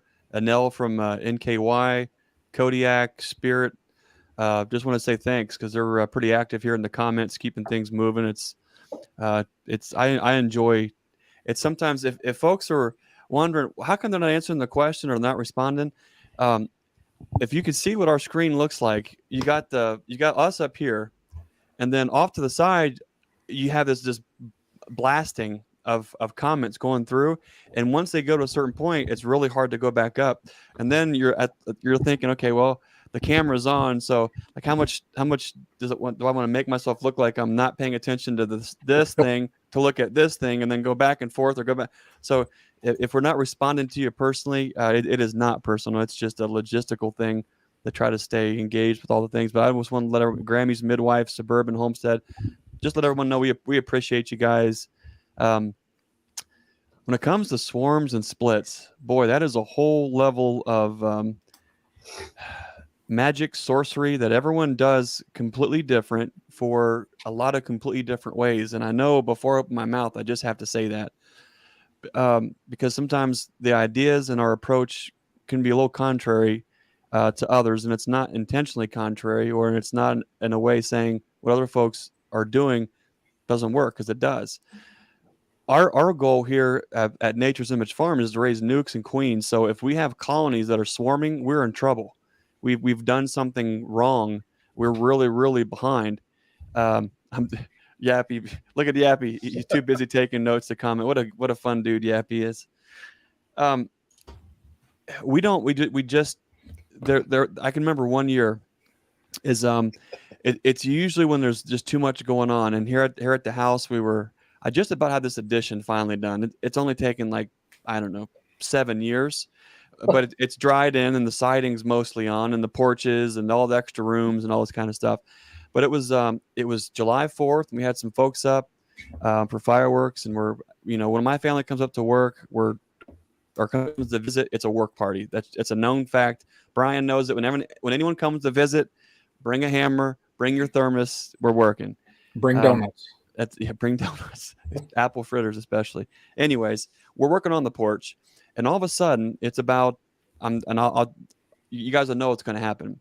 It's about 11:30 in the morning, and the sun's getting up, and it's good and warm, and all of a sudden I hear a helicopter coming from the back. At that time, currently, most of our bee yard was here at the house, and it was maybe 100 and 120 colonies or so. I hear a helicopter taking off, and then your spidey sense and that gut feeling, and you just that woo-woo goes off, and you're thinking, oh no, that's not a helicopter. It was the most giant swarm I've ever seen, leaving one of my most favorite colonies. And I was late. That rascal needed split out the whole 9 yards. I was behind. But what I actually did, I got in there. I heard it, and I started seeing them going up to the trees. And I think they were in like 4 8-frame mediums at that time. So not giant, but they were just jammed full. I went in there. I broke every single box down. I got to the queen before the queen left. I broke that rascal out, made 6 or 7 splits. Out of those 6 or 7, 4 took. Everyone eventually came out of the trees and came back in and populated the boxes because they hadn't had a queen go up yet with them. They were all going up to leave. Here's the spot. And I had just heard it, just acted quick enough to kind of save that one. I didn't like that feeling. You know, that our farm enterprise with bees is a double time occupation for a part-time income. If you want to know what sideline beekeeping is, it's an 80-hour work week for a part-time salary. That's pretty much what it is. And so when you're seeing 4 boxes of bees leave and you're thinking that's 6 splits and 1 month, that's 6 nukes times the price of nukes, or the price. I mean, you do the math, it hurts, right? So what we've tried to do is be a little bit more mindful on how and when we make our splits and what that actually looks like. And then this is what I have to say that's a little bit contrary, and I don't mean anything by it. But a lot of folks put a lot of emphasis and they spend a lot of time catching swarms to grow a bee yard. And what I have seen in several instances here is sometimes those swarms do nothing but constantly swarm year after year. And if you can keep them and if you can hold them and they even stay and get through the winter, those dudes are the first one to leave as early spring before you even think that they're ready. That can be a little bit problematic. We had some local folks that we were working with, and they were it was awesome. They caught like 14 or 18 swarms that year, all in like the same 2 or 3 week period. They caught these swarms, they got them built up, they went right through the year. And I'm talking like early. It's like just early spring. Every single one of them swarmed out and left a handful of bees behind. So there's something to be said about swarm genetics and how that fits into your operation. For us, that's the last thing that we want is bees swarming prematurely or swarming when we can't control. We pretend we can control any of that, but what I don't want is the unreliability of bees just boom taking off. And we've seen that, especially when we've relocated colonies that are in trees and brought them here and just watch them. A lot of these dudes just do that. They're just booking it. They're taking off. They're starting over. That's fantastic when that's nature's cycle. But when it's a sideline business or even a commercial business, you cannot have those kind of dollar bills leaving and that kind of unpredictability. So we just make an effort to go through, make our splits, do what we need to do, raise our queens, use a lot of queen cells, and let the bees do as much work as we possibly can, graft, get our cells, drop them in. Like Craig mentioned earlier, it's a numbers game. So try to make more splits than you think that you need, knowing that stuff's going to happen. Some things are going to go south. That's a really long-winded answer saying I have no idea what I'm doing, Bruce. It's interesting that you say that about the swarms because Cayman mentioned that last week. He's trying to, well, I don't know if any of us really know what we're doing when it comes to swarms. Maybe somebody out there does, but everything I've tried, some of my bees still swarming. It very well could be because many of my, the bees that I have originated from swarms that I caught. You know, people would call me on swarm calls and stuff, and that is kind of the background, the foundation of a lot of my beekeeping. And so Cayman talked about trying to kind of, you know, I don't know if the word is trying to kind of get rid of those early swarmy colonies because it does seem like some genetics are more prone to swarm. One thing I've noticed as well for those who are, and it is exciting to catch swarms. I love it. I have 2 recent videos about catching swarms from my own bees, you know, of course, but it is, and it's a lot of fun. It's the coolest thing. But one thing I've noticed, and you guys can tell me if you've seen this as well, many times when you catch a swarm, that swarm will get busy. They'll fill up that colony, and then they'll supersede that queen, I guess, especially if it was the old queen. I've noticed many times I catch swarms, and I go in a month or 2 later, and there's a totally different looking queen running around there because they've requeened her. They've superseded her. She got the thing started. Maybe she was old. I wish it worked that way all the time in nature where they just decided when they didn't need the queen, went out, made a new colony, and then, you know, replaced it with a brand new awesome queen. But unfortunately, it doesn't work that way very, very often. It's a good thing it doesn't happen at home, or guys like me and Craig and Bruce and Brian, they would kick us old grumpy fatsos out of the house, and they'd have some young buck in there doing no I thought this was a cool comment by Arkansas Woodcutter, and this sums up beekeeping in a lot of ways. An old World War II vet, Mr. Harris, talked to me about bees many years ago. He looked me up and down and said, "You're probably too lazy to keep bees." Anyone who anyone who doesn't It's a know lot that of work. beekeeping is work, if you want to get into beekeeping, understand, especially if you want to grow, even if you got a couple of hives, it's work. You got to put work into it. That's a good point, though, if you think about it, because a lot of folks are trying to grow and they're trying to find the shortcuts to being successful. And you've heard me say there are no shortcuts to being successful. You might find shortcuts to finding success. But think about this. The catching swarms and going on a swarm call is absolutely exhilarating. It's fun. It's awesome. There's a whole energy thing to it. But if we just step back from that and look at it from a business standpoint, think about how much time you're spending off that one swarm. And God forbid it's that one swarm that you get there and it's this big, right? Okay, let's say you get lucky and it's a 5-pounder or a 7-pounder, right? And you could split that dude out. Just for a second, for those of you out there that are catching swarms, think about how much time it's taken you to and fro, like log that mentally, and now with the price of fuel financially. Imagine if you put those resources into your own bee yard to grow your outfit, to keep those bees, just rocking and rolling, how much faster you could very likely grow and control the growth and have the at least know what you're working with genetically. Like that's a big deal, at least to me. Yeah. Greg, the work, like what you were saying, and even for backyard beekeepers, a week ago, and this is just all preparation for the upcoming season, just because I don't want to get behind, if I end up going back on the road with work and stuff like that. But I spent 4+ hours last weekend just organizing frames, cleaning boxes, and I'm just a backyard person. So if you're looking to go, sideliner, or even, the 3 others that are in the chat here, if I have enough equipment that I could run, gosh, I don't know what it is, 10 or 12, colonies. And, if you're thinking on getting to that level, you look at what these 3 guys have as far as colonies. Bruce just had 48 come back. Craig runs 100. Greg, I don't know what Greg, your number's at, but if I spent that amount of time on just say 10 colonies, the amount of equipment for that, you got to look at the amount of time that you're going to have to put into beekeeping. And it's not, that amount of time too. I didn't touch a single frame. I didn't look at a single bee. Yeah, I walked out and sat in a chair for a second and watched them fly for a little bit, but it's just that extra time that you have to spend just to maintain equipment, because beekeeping equipment is not cheap, so you have to look at that. But yeah, it's a lot of work, a lot of work in beekeeping. Greg, I think, and now Craig, do you raise cells and queens to sell, or you primarily use it for your own operation? Our first is for our own operation, because we're going to use our very first cells to make our splits and stuff like that. But about mid-April, we'll start selling, mated queens to our local beekeepers around us. Here's a pretty good question, and this is for you two. Guy. What's that? Okay. This is for you 2 guys down there. When would you recommend placing capped grafted queen cells into an incubator?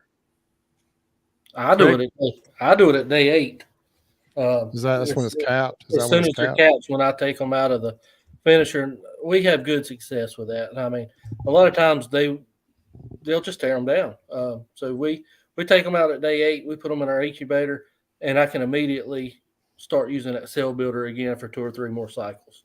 Now I may have to put some more brood in it, but that's why we do it at day 8. And I think day 10 is what a lot of people recommend. I can't speak for sure. Greg may know more about that, but historically we've always used day 8 and had great results out of it. Yeah, I'm kind of with you. When we were back on the talks that we give, a lot of the times I try to encourage folks not to get into grafting, to dedicate a single colony and just crowd those rascals out constantly, and just do nothing but cut cells and move frames until you get to the point to where you need, okay, now I've got to have 45 or 100 cells coming out on this day to make all these splits or that they're sold.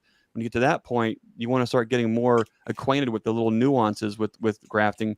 But if you learn how to crowd a box and cut cells, you're going to learn the timing aspect, which is priceless when it comes to actually grafting, because now you're not worried about larva, and if the cell is wet, and the temperature and humidity and the starting and the finishing and the moving and this and that, it's much easier of a transition.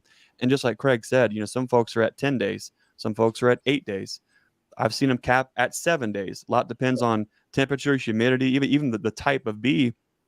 I'm with Craig. I kind of like to get those rascals out as early as I can. For whatever reason, you'll have a beautiful bar or a beautiful frame with 45 just gorgeous stellar cells, right? And they have taken the time to get every single one of them that far. And for whatever reason, those knuckleheads, if you leave it in there day 12 and 13 and 14, they're just it's almost like they're just playing Russian roulette, and they're just bored, and they're going to start tearing them down. Well, hey, I'll tell you, it makes you wonder. Sometimes we think that the bees know best, and I think that they do for the most part. But when you watch them tear down 44 perfectly good cells, I mean, come on. Especially when you see those cells go into colonies, and then you get to see those queens prove out and see what kind of quality job that she is. Like, we are not on the same page as far as why the bees tear them down versus what we think, because those are all absolutely stunning, gorgeous queens. Of course, you're going to have some duds and things like that. But I'm with you. I like to get them out as early as I can, as long as my timing's okay. It gives you a little bit of buffer. Sometimes it's day 14 and I'm going in there to pull them out, and I only have half of the ones that I wanted because they've already torn half of them out of there. Well, and a lot, like with ours, I mean, our queen right cell finisher, is at the bottom. All the brood's in the bottom. All I've got up top's, some food, some pollen, and my cells. If you get a cold snap, you'll lose half of that, nurse bees up top to the bottom to keep that brood warm. And you never know what condition your cells are going to be in. They could chill or whatever. So I just like having them under my control where I can see them. I can check the humidity, the temperature on the incubator, and I just know what I have.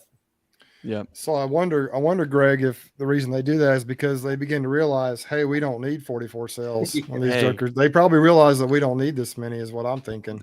It's true. And I mean, I don't think that they, we need somebody smart like Fred Dunn or Humberto. Not to say Craig's not smart, because look at his beard. Look at his beard. I mean, that's the age of wisdom. I mean, look at that thing. But there's something to be said about how bees cannibalize and what they do use for protein. So I don't know that I'm kind of a waste not, want not mentality on a lot of things here with the family and the farm. I think the bees, to an extent, they do that too, just because they're tearing those queens down. Maybe they drag them out and they, send them off on a proper Viking burial, but I doubt it. They probably do some other things with that. But you're probably on point, Bruce. It's a numbers game. They know we don't need 45 queens. They probably know we need 7. They know if 45 queens hatch at once, we're in trouble. Oh my, can you imagine? We have 7 kids. So we've got, that's 1, 2, 3, 1, 2, 3. That's going to be 4 females at some point in our parenthood where all of the females are going to be cycling the same. I can 100% understand why those colonies do not want 45 females all at once, just going to town, piping and chirping and no. You can come stay in my honey house, man. Come on. I was just going to say, when that starts happening, I'm going to get a call from Greg saying, "You have any walls that need built up in your place?" Oh my gosh! Hey, Bruce, MK just sent $20 on the super chat, so thanks, MK, for doing that. MK, I really appreciate that, man. I wanted to also, let's see, where is it? Then I think this is an easy answer. What I was trying to say is, are some bees genetically swarm prone more than others? I would say definitely yes. Even when you're going to look at, if you're looking to buy queens from commercial queen breeders, like, kind of like Greg. How am I going? I can't. Greg? The pointing thing is always backwards with this. So you can't. I don't even know. Yeah. But I know that some bees, like these Carniolans or Italians, some are more prone to swarm genetically than others. And then you throw in all the feral genetics and all the crossbreeding that goes on. And yes, some bees they'll swarm once, maybe a year, and then they just do what you're supposed to do. I noticed sometimes recently I was going through a colony and there were a bunch of queen cells in there. And I think they must have swarmed. I don't know, but every single queen cell that was in there was chewed out from the side. Like, basically the bee swarmed, the new queen hatched. She killed or murdered all the other ones, and then she was taking over the colony, which when I was reading the books, that's what I understood they did. But in reality, what I'm finding with a lot of mine is all the virgins hatch at once and they start flying away in multiple swarms, and that gets crazy, and I can't stand that because they'll swarm out of the hive. And so another question is here we've got, Are you saying the bees don't read the same books that everybody else they does, don't Bruce? read the books, they don't write the books, and they don't read them. I'll be darned. Would it be cost effective to requeen swarms? I know people that have done this. Whenever they catch a swarm, they just requeen them, and I think possibly in Florida you might be required to do that because they've had some Africanized stuff going on down in South Florida. So the problem is drones. If you're having any drones along with this, the drones are what the problem really, I think, is long term. Sure, that colony in itself is going to might have some tendencies to want to swarm, but if you've got drones that are passing along those genetics to whatever queens you might be making in your yard, I think that's the thing that would worry me the most. I guess the way to really address this, if you do requeen them, you know, obviously you'll have a new queen in there if she's a good one. And then if you get a mated queen or a queen that's, you know, from another area, you're bringing in some new genetics that might be less swarm prone. One last thing on the swarm, Bruce, is genetics do matter, but also the age of the queen. If you take a, let's just say, for instance, you buy a package, right? And you install this package in a 5-frame box and you try to just crowd these rascals out. It is sometimes hard to get them to want to draw more queens, even in year one. However, that same package coming out of its first winter on 2-year, hold on to your hats, because if you talk to her wrong, they're gonna start looking at making a new queen and start to swarm. So that's something to keep in mind, is that second year queen really is a massive asset for you in a bee yard if you are trying to grow, knowing that they might be have a little higher tendency to swarm. You can play to that strength, cut them cells, but you also have to be mindful to stay on top of it. And hopefully by year 2, you're a little bit more familiar with what's going on in a colony, and things like that. But there's so many little nuances with these things. You just can't even begin to wrap your head around. We could talk all night about just swarming. I mean, honestly, but so what we've done here is we've kind of already taken the turn into the next topic I wanted to discuss, which is the queens, actually. So we've talked a little bit about this already. I know that both you guys down below, you do produce queens. I produce queens not intentionally, but I do end up with some every year of my own because they, you know, I get some really nice queens out of some of my queen cells, super procedure cells. I'll cut some out or move a frame with a cell on it to another colony. I've had some really nice queens that way, but I'm not intentionally trying to create queens. I'm not grafting. I'm not typically doing any type of intentional queen breeding, but it does happen, I think, if you have bees. So great queens, we're going to jump into the 3 hive life principles here. I think great queens is the first topic I'd like to address. I guess I would start with you, Craig. What are the what are you looking for in your queens? What are the traits of the queens that you have? What are you looking for? It's real simple. There's 3 things we look for. They have to overwinter successfully, one winter. They have to be gentle, and they have to be productive. That's it. That's all I care about. That's pretty simple. Yeah. Greg, what about you? I have to say I've got a 4-year-old mother queen that I'm grafting from still this year. She's an Italian bee, and that's what we're moving more toward, because we're going to be looking at maybe pollinating almonds and stuff like that later on in our career. But just wanted to give her a shout out. She's still kicking along. That's great. She surprised me a lot, but she's always exhibited those characteristics, and that she's one of my favorite queens. And if she's gentle, she produces, and she's overwintered successfully 4 years. So that's what we look at. About the same, I think. Here, that's what we look for. Is we've this year, I think it would have been her. Let's see, 1, 2. This would have been her 4th year coming out, and I unintentionally had a treatment-free yard here at the house, and some of them have religiously got not treated, not because that's what I was going for, but you'll find sometimes as you grow, you get certain yards that you get too comfortable with, and they've always done well, and you don't get time to get to those ones. Well, that was this one this year, and it was absolute total loss. Every single colony in that yard, and one of them was she was an old girl. So shout out to the old girl she's dead and gone. Did not get a Viking burial, I'm sure. But that's, I tell you what, we keep looking for. It's kind of maybe the opposite on one aspect of what Craig's doing, but it's an important thing to think about. Like understanding what it is that you're trying to do and where you want to go dictates all the moves that you make now. You know, so if Craig wants things to brood up quick, hot and heavy, be out and ready for almonds, do their thing, like he might want more of that Italian expression. Up here, what we're seeing, I am trying my absolute hardest not to be a migratory beekeeper. I see it down the road, and it's probably what's going to have to happen to make it a big full-time gig. I'm trying to do everything I can here locally to not do that. Here's what I keep seeing year after year: the colonies that pull out and they can withstand me and my negligence, they always seem to be the dark queens. The darker the better, for whatever reason. I know that sounds ridiculous and that sounds silly, but it seems to be that Caucasian or even that New World Carney expression. Those seem to be the bees that follow through. And what I've noticed is my bees are changing colors. And I'm getting a lot more of that gray and black bees instead of the gold and black and things like that. So I don't want you guys to think that I know what was on Craig's mind on why he was going to Italians that maybe have absolutely nothing to do with it. What I wanted to say is that sometimes you have an idea that there's a certain expression that the bees have that might lend better to your goals. And so you kind of go in that direction. But I think in general, for all of us raising queens, they have to survive the winter. They 100% have got to be gentle, and they have to be prolific. Those are the main three things. And then, you know, colorations, expressions, characteristics, things like that, all kind of play into all that. I plan on starting, you know, with queens. That's my plan. But those are all characteristics that I'm going to look for. You know, number one, you know, I'm going to look at which of my colonies, you know, of course you got to get them through the winter, but I'm going to look at, you know, the cluster size also.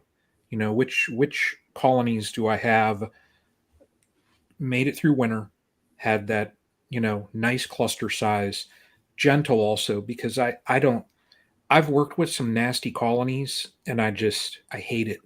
You know, you open them up and immediately they're pegging you in the face, and that's just not fun. You know, for me, I like to go down there and work them and shorts, t-shirt, and just put the veil on and call it a day without getting lit up. So, yeah, that's all stuff that I'm going to look for. Yeah, I've got a little mixture of everything. Bruce, you have some bees with some nationwide known characteristics, I guess, huh? I've got some that they'll staple your ankles to your socks, or your socks to your ankles, and I got some that are perfectly fine. And what I've been saying, and even in discussion with Craig a little bit, is the last probably month or two, I mean, I think the bees have just been a little feisty down here in the South, maybe everywhere. But Craig, you mentioned yours have been a little bit crazy lately too. I don't know if it's something in that with atmospheric pressure. Not crazy. I don't know if it's the weather. I don't know if it's atmospheric pressure. I don't know if there's a little bit of a flow coming in, but not enough. I don't know why they're just restless right now. And when I look back on my videos and I see what's going on, it seems like every year, like January, February, March are kind of that way. And then when the actual flow kicks in, you know, in a few weeks here, when we start seeing some good flow coming in, they'll calm down some. But I did find out that the bees that they had the Alabama bees reputation out of California. I don't know that they were mine. I think they were somebody else's. I mean, I was on the same truck, but the guy that the broker told me, he said, no, those were some other hives. And so I know mine have some that are that way, but it was interesting. The bee inspector came out Monday when I was going through them. That's part of what they do. They look at them before they leave, and then when they come back, they look at them again. And we got bees flying everywhere. They're kind of rowdy. They were a little bit robby towards the end, especially, and they were just kind of crazy. But when he opened up the box, he's like, man, I can't believe how gentle these bees are. So I was like, kind of looked at it like this.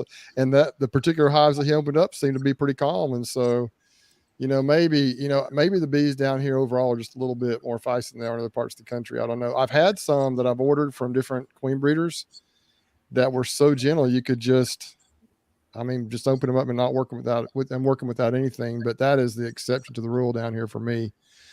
But I've had some carnies. I kind of like the carnies from my production stuff because they do brew down in the wintertime pretty well, but they start here in the South growing back up pretty quickly. But the Italians, you kind of have to have something going to build up quickly in the winter if you're going to send them out west because they got to be strong when they leave here. Craig, why did you mentioned you're wanting to get more towards Italians? What is your reasoning to go more Italian? Well, like Bruce said, we aspire to go to the almonds, in the future. So that's the biggest consideration. But our honey flow is short and sweet. We only have from maybe the first or second week in April to about the first week in June, and we're done. And we're probably not going to get a fall flow at all. So I need bees to build up that I can make splits off of to increase revenue and still make a honey crop. And the Italian bee is about the best that I've found for our operation where we're at to do that. Yeah. I want to highlight this comment just for a unique reason. It's kind of totally off topic, but it says my friend got 300 pounds from one hive. It had so many supers he had to stand on a box to tear it down. And this is, I don't know if you guys have gone way back, probably haven't looked at my early videos back in like 2015, I think it was. I was trying to implement what Tim Ives does up there in the north, 3 deep, and it was the one queen I think I've ever had that could do this. And they just exploded up into that thing, and I ended up pulling 315 pounds of honey off of a hive that was about, I think it was 11 boxes high. You still have that queen?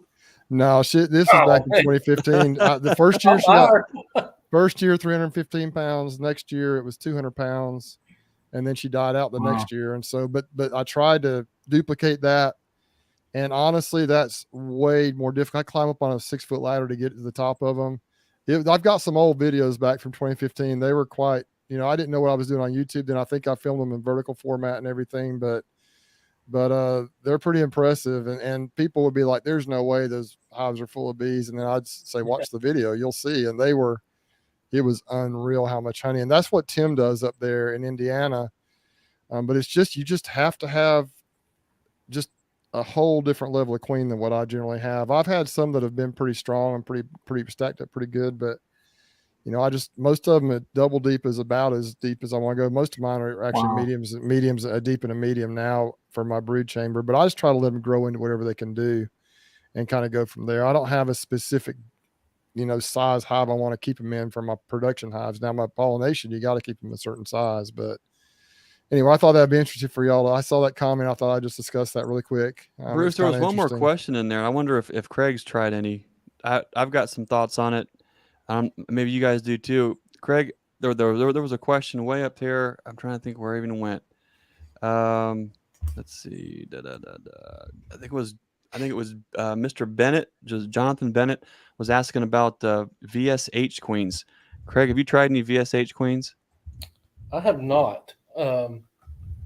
Basically, all I got, I've had queens for years that I got. The queen we're rearing queens off of now, she came in a package of these. I mean, I don't know anything about her genetics at all. I wish I did. I wish I'd have wrote it down. No papers with that one, huh? Nothing at all. But we do a lot of royal management ourselves, so yeah. I don't know that much about them. I'm sure there's something to it. I've heard a lot of good things about it, but I have absolutely zero experience with it. Bruce, have you? I tried some bee weaver queens a couple of years ago, and honestly, they have a reputation, but they aren't really that way, all of them. I got, I think, 10 queens. I put them in some very difficult situations, kind of like I did the Lapis bees last year, just some hives that were dying out, just bought the jokers, stuck them in there.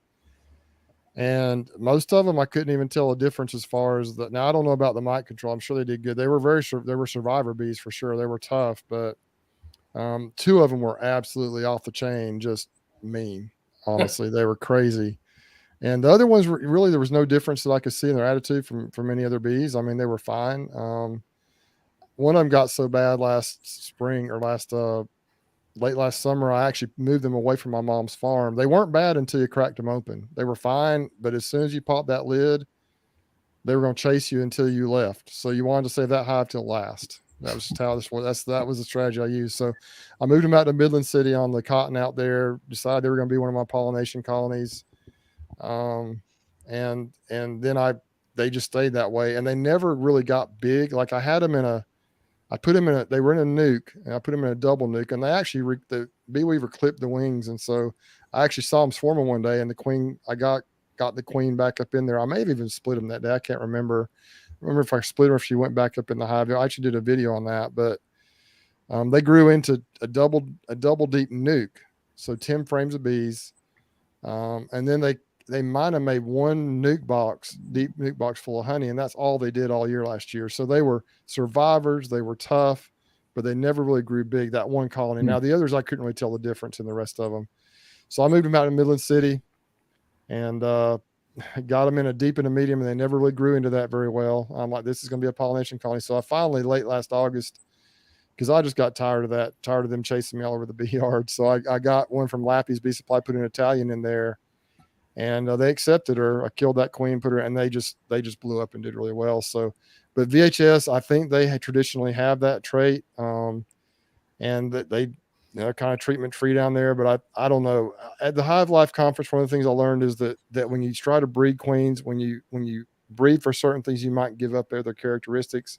It's really almost impossible to have a perfect bee that has everything perfect. It's totally hygienic, VHS qualities, incredible honey producer.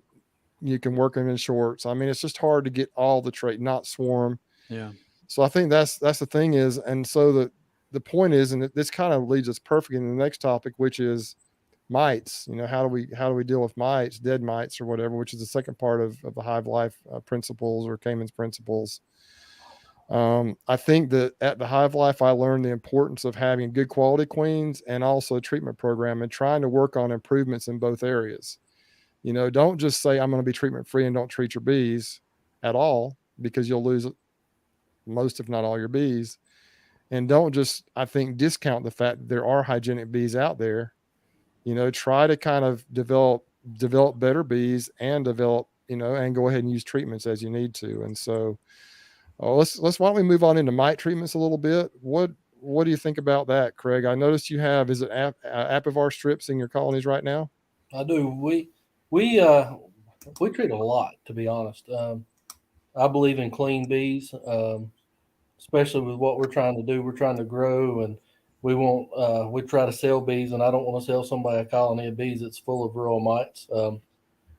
So we treat spring, fall, and winter. And anywhere in between if we have to. Obviously, we don't treat with honey superzone. If something happens, we need to treat that yard. We're done with honey production. Or oxalic acid vapor just got approved, so we would try that and see how it does. But in the spring, we typically like to use amitraz, which is Apivar. That's what we use. But there's been a lot of questions about its effectiveness, and we've even seen some issues with it in our yards. So right now, we're running a trial run on about 50 colonies to see if it's an amitraz resistance problem, or if it's a quality control problem with the company that manufactures the strips. And we should know, we'll be pulling those out the 1st of April. So we got about another week, to see what our mite washes are. Right when we split, obviously, during that broodless period, we're going to hit all of our colonies that we split with oxalic acid vapor, trying to hammer those mites, get them down. The brood break really helps some. As soon as we pull our honey supers off, we're going to go back through, and I really like using Apiguard in the summertime, but you have to be careful with it because of the temperature. It's very temperature sensitive, and you can run your bees out of the whole bee yard, if you're not very careful with it. And the label direction says to like 102 degrees, which is obvious. You can't treat a colony with Apiguard at 102 degrees. It's just not going to happen. So that's kind of our mite strategy and what we do. If you've got any specific questions, I'll be, just kind of lead me in that direction. I put this comment up here by Tim Ives. He's on the chat right now in the comments. And Tim, I'm going to just tell you, I wish you would do more videos, man, because your stuff is really interesting. One thing that happened back when I was watching his videos is people would get on there and he'd be doing the videos of what he was doing, and people say, you can't do that. it was just the funniest thing how people are, you see people on there showing on the video what they're doing over and over and over again, the success they're having and teaching their principles or sharing their principles. And people comment, you can't do that. That's not going to work. You can't do that. But yet they're doing it. And so I thought I just wanted to put that comment up there because of that. And I think that Tim has just developed really good stock. He's caught huge swarms, I think, over the years and huge cutouts up there in northern Indiana. He lives close to where Notre Dame is up there in that area. And so but anyway, it's interesting. Greg, mite treatment strategies. What do you do? Boy, maybe he doesn't. I'll mute it. Click. Gotta go, guys. That's kind of my reaction too. Almost. It's the reason I say that is, well, what are you willing to share? Every time we have this talk, I have to precursor it and say, I want to apologize in advance if I hurt anyone's feelings or their ideals or their protocols or their methods or their religion or anything, because this is just a very painful, cost me so much heartache and money. And at the end of the day, my bees are my livestock. I treat my bees like I do my pigs or my cows or my chickens or my turkeys or my rabbits. If they ain't right, they ain't right. And if there's something that I can do as a steward of the land, I'm responsible for that. God's given me the opportunity to bring these animals into this environment. So I feel like it's my responsibility to do right by them. That being said, when we first, you guys know the sob story. I'll keep it quick. We went down a certain road coming into this whole thing where we didn't treat. And we thought that we could magically see these bees evolve in our small snapshot in time, evolve to where they wouldn't need that. Well, guess what? It didn't work for us. I'm not saying it doesn't work for somebody somewhere, because I'm sure it does. I know that it does. Matter of fact, not far from you, Craig, is a buddy of mine, Mark Smith, on a Flatwoods bee farm. I don't know how many colonies he's running, but he's chemical free. He can do that in a certain context in certain areas. There's people all over the country in pockets that can do it. Yep, but the problem is getting that same result to replicate anywhere else is where it falls apart. And why is that? I don't know. But it does not work for me here. And so we've had to go through all kind of pain and suffering, and more so point the finger back at me and say, I'm the problem here. I'm the one that is expecting a certain outcome that is not going to happen no matter what I do. And recently, first, Mike Berry's on here. So I want to say, hey, Mike Berry, he's an awesome dude. He has a lot of experience. I love him, his videos. But he was bringing up the VSH thing too. And so just because it doesn't work for me or Bruce doesn't mean it's not going to work for somebody else. I bought some highfalutin VSH nukes here locally, Queens, from a very reputable, very well-known VSH breeder in a nearby state. And I put these, at the time, was an isolated out yard. It was before we had moved our bees from one farm to the other. And it was a nightmare. I spent so much time trying to balance these rascals out because they would pull all the brood out. You'd have some were huge, some were small. I was constantly trying to get them equalized. Finally got them equalized going into the winter, but I could barely get them into doubles. And these were all nukes. Could barely get them into doubles going. And I did a video earlier in the year about these and what to expect, and I haven't done any follow-ups. The reason there's no follow-ups is there's nothing to follow up on. Every single one of them crashed. Here's the problem. Every single one of them crashed. And looking back through some of the combs, they were so absolutely loaded with mites. The problem is I moved a lot of colonies from other yards to the new farm where this was an isolated yard at the time. That could have been one of my big issues with how heavy my mite pressure was in the areas that I was treating. I literally created my own mite bomb, I think is what the issue was. So that being said, what worked for me this year may not work for you, and it may not work for me next year. But I absolutely had to 100% hit them with a 1-2 punch with Apigard, several treatments at the same time, going after phoretic mites with the oxalic acid just to try to get them clean. Here's the kicker, and here's what makes me sick. I didn't have enough time to get to all of the colonies. The colonies that got no treatments late fall crashed. The ones that have survived or ones I didn't have time to get back onto and check, including the one that I call the Doomsday Hive in some of our videos. The colonies that I forgot to take the treatment shim off of to put the ApiGuard. It's a 3/4 surround, so you can put your card and your gel on there. The colonies that I did not take that shim off and left, and the card was still on there, there was still crystallized thymol residue on that card. Those are the colonies that look fantastic right now. Well, why is that? Well, I think they're getting an extended release of that thymol crystal all winter long. And that's what helped them stay on the straight and narrow all the way through. When I saw Bob Benny at the Nebraska conference, him and I were talking about this, and he's like, Greg, it sounds like you were doing everything right. I'm like, I know, but okay. So it's a painful answer because truth be told, I have no idea what I'm doing, it seems like most years in the bee yard, because as soon as you get comfortable and as soon as you think you're going to get a certain outcome, something like this fall happens where it was mite explosion through the roof. And I wish I could find the comment. It's because of a YouTube listener commenting and saying, shooting me a message and saying, hey, can you take a video on how you do an alcohol wash? It's because of that I actually went out to do that wash video comparing the rubbing alcohol with the Dawn dish soap. That clued me into, oh my gosh, we have a big problem here this late in the year. Now what? So, boy, my grandpa was an old country preacher, and I can just get long-winded and just go. So I'll just stop there. Craig, what were you going to say? Clue me into the dish soap thing. Are you having better results or finding more mites in the dish soap? No, I'm getting double and triple the results with the dish soap from the same sample. In that video, I'm going into this colony and I pull out 2 brood frames. I shake out both these brood frames into a Pro Nuke box. Okay. I then bump that Pro Nuke box down to get a big gob of bees. Okay. I take a big gob of bees. I take a half of a cup out of that gob of bees, and that goes into my 90% alcohol, fresh 90% alcohol cup.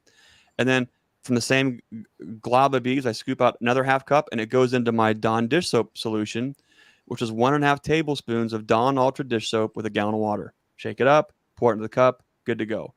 Do a shake on both of them, and I'm at double the numbers of mites. And what I notice is the mites are falling like immediately into the cup. So in the video, you can see me trying to figure this thing out. I'm trying to figure out what is going on. I remember that. I'm trying to figure, like, you can see me talking through it. I'm counting. I mean, I literally counted every single bee of the sample to get the specific percentage of what was going on. And I came to the conclusion. I've talked to Humberto, I've talked to Bob, talked to Joe As a matter of fact, when I talked with Joe Latshaw here locally about it, he was kind of like, what I told Joe is, look, it seems like either Dawn dish soap is a direct correlation with 90% alcohol. So no matter what the metric is, they mean the same thing. That could be, or we are severely underestimating the mite threshold before we start treating. And if that is the case, not only does it scare the dickens out of me, but it would make sense why we think we're doing all the right things according to all the latest science or all the latest this and that's, and the colonies are still struggling. To me, I'm thinking that makes more sense. When I seen Joe Latshaw and I said, Joe, this is what I'm seeing. I said, in my mind, if I'm seeing 2% on a Dawn Ultra dish soap sample, that correlates to a 0.5% on rubbing alcohol. So in my mind, I'm thinking no matter which metric I use, if I use 0.5 on rubbing alcohol and 2% Dawn, that's my threshold. And he looked at me and he said, well, that's not a new idea. They've been doing that in Canada for years. Rattled off someone's name. They actually use 0.5 in rubbing alcohol as a threshold. And I'm thinking, you know how, don't even get me started. Well, I appreciate that because I never knew that. And I've, back in the day, we used to use a mason jar with a half a cup of bees and, some ether and close it up and do your roll in the jar. Yeah. And that's what you had, and then we'd do the alcohol wash came in but I've never done the dish soap. So we're going to be definitely trying that. I mean, it's cheaper. It doesn't smell. It doesn't evaporate. It doesn't lose. Brian, we were just talking to Humberto about that, right? Yep. And I was just going to say last week, or, when we had the stream with Humberto, what you have to look at, Craig, is so you open up, that bottle of alcohol and immediately you start to have release. So each time you use that bottle of alcohol, it's a diluted down sample. It's not 95%. So we were reusing ours. Yep. As much as we could. He said he looked at. We couldn't find it. I mean, we were using windshield wiper fluid, anything we could find. He during said COVID because we couldn't find alcohol. Well, a lot of beekeepers are moonshiners apparently, and so you almost have to run a little high test off just to be able to afford to do that. But if you can do Dawn instead, it doesn't trigger the bees. There's no extra. It doesn't burn your hands up. You know how that is. Yeah. I don't know anything. That's what I plan on doing this year is switching over to the dish soap. For the 1 minute, how long were you shake and bake, Ricky Bobby? Shake and bake for a same amount of time. Same amount of time. Just like with alcohol. Yep. Yeah. Humberto, he made a lot of points though about this because he said, number one, you're looking at the alcohol. It's diluted down over time. And then he said, number two, he said, when you go out and you're doing, your washes, the very first one that you do, you're shaking it like crazy. By the ending of, depending on the number of colonies that you're going to check, that last one that you're doing, you're just kind of like, So he said each one of those factors all come into play. Yeah. So, but this year I plan on, it's going to be dish soap for me. So, man, great conversation. I went out and did a couple of checks on my colonies in one location. I used the Ultra Dawn, Greg, and it worked well. It gets real foamy. Do you think there's any issue with any of the mites getting caught up in the foam in there? I don't think so because those dudes just tank. They drop. I don't see any suspended in foam.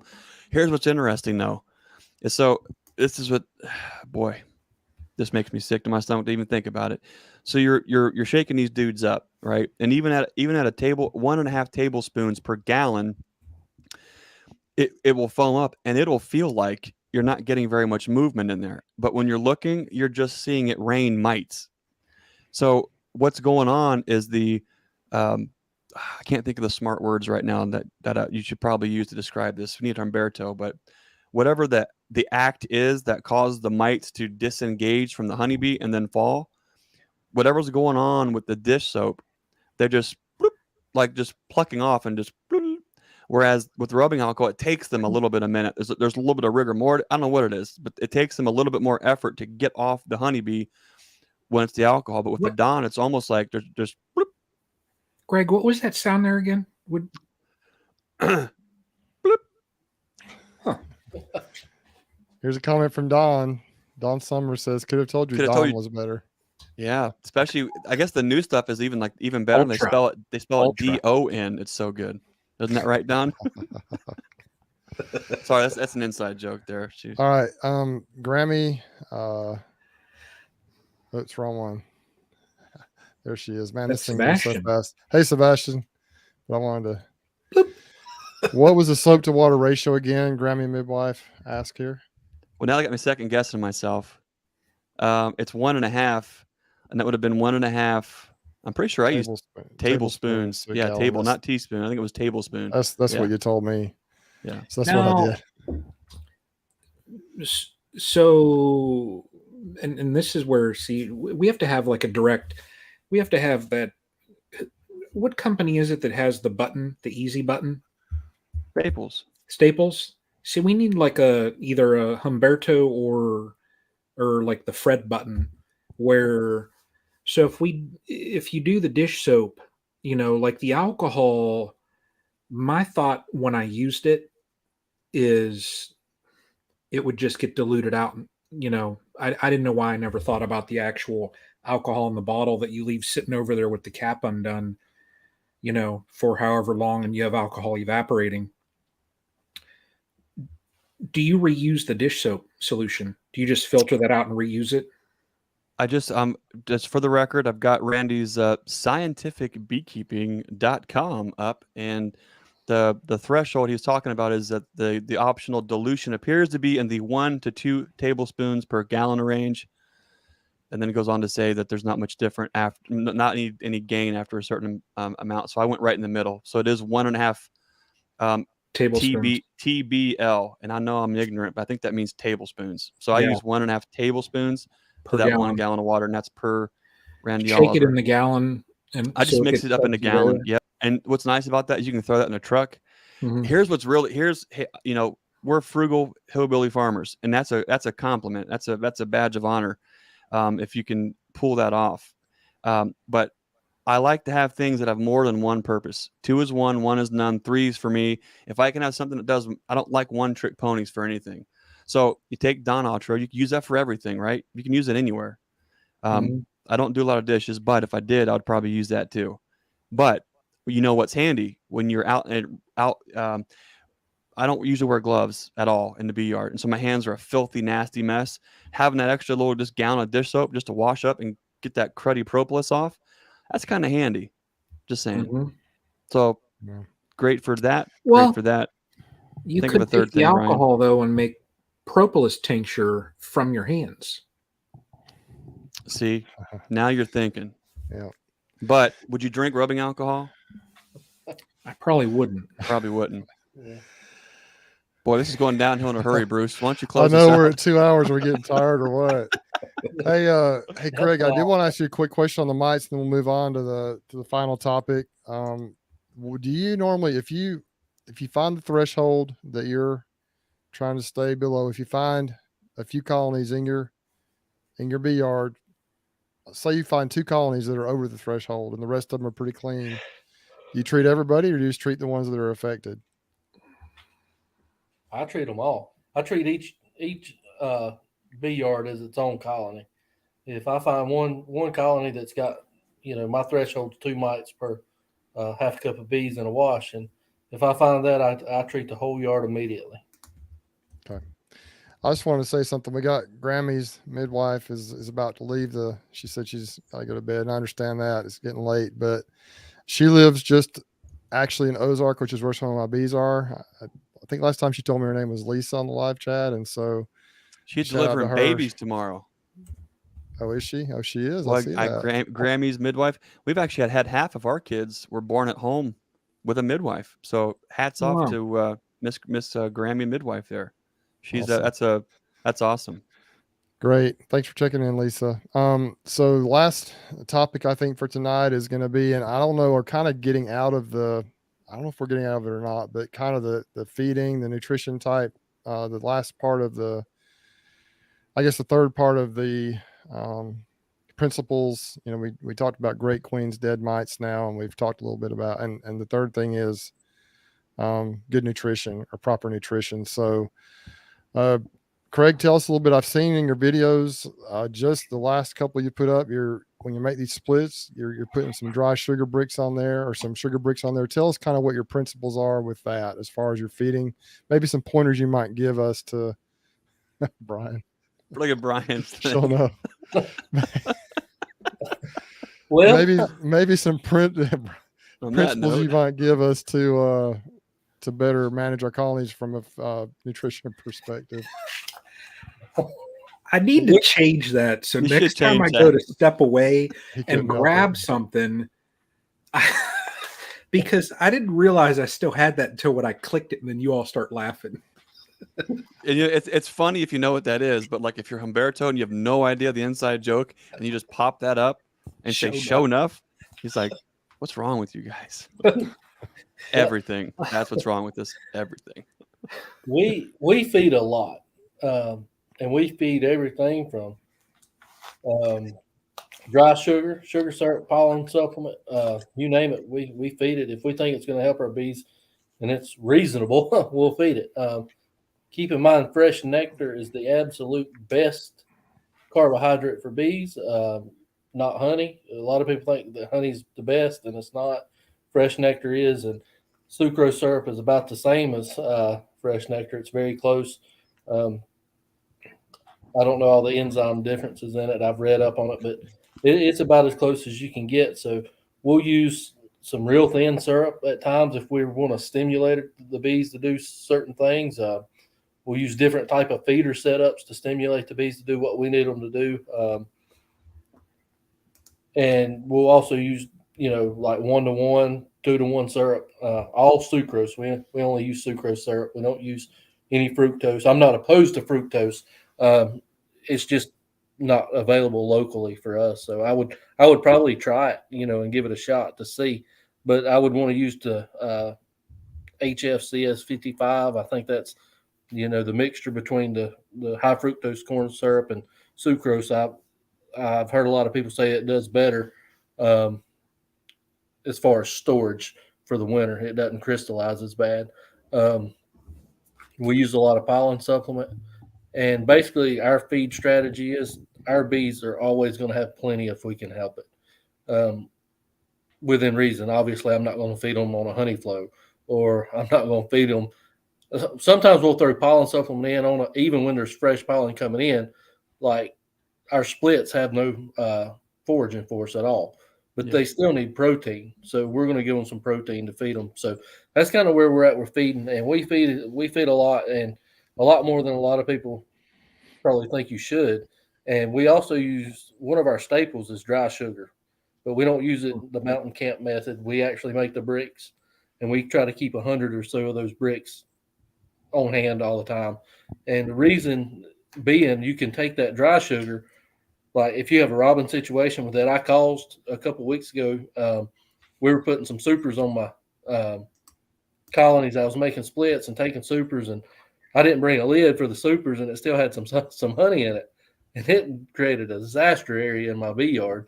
But I worked through it. But that's why we were actually feeding with the dry sugar, because I started robin situation going on. And the dry sugar you can feed a small colony with, and the bees are less likely to start robbing that colony with that sugar brick than they are a jar of syrup on top, or a frame feeder in the colony of sugar syrup. So we use that a lot, especially when we're trying to introduce queens or something like that, because if you start robbing when you're introducing queens, your acceptance just took a nosedive.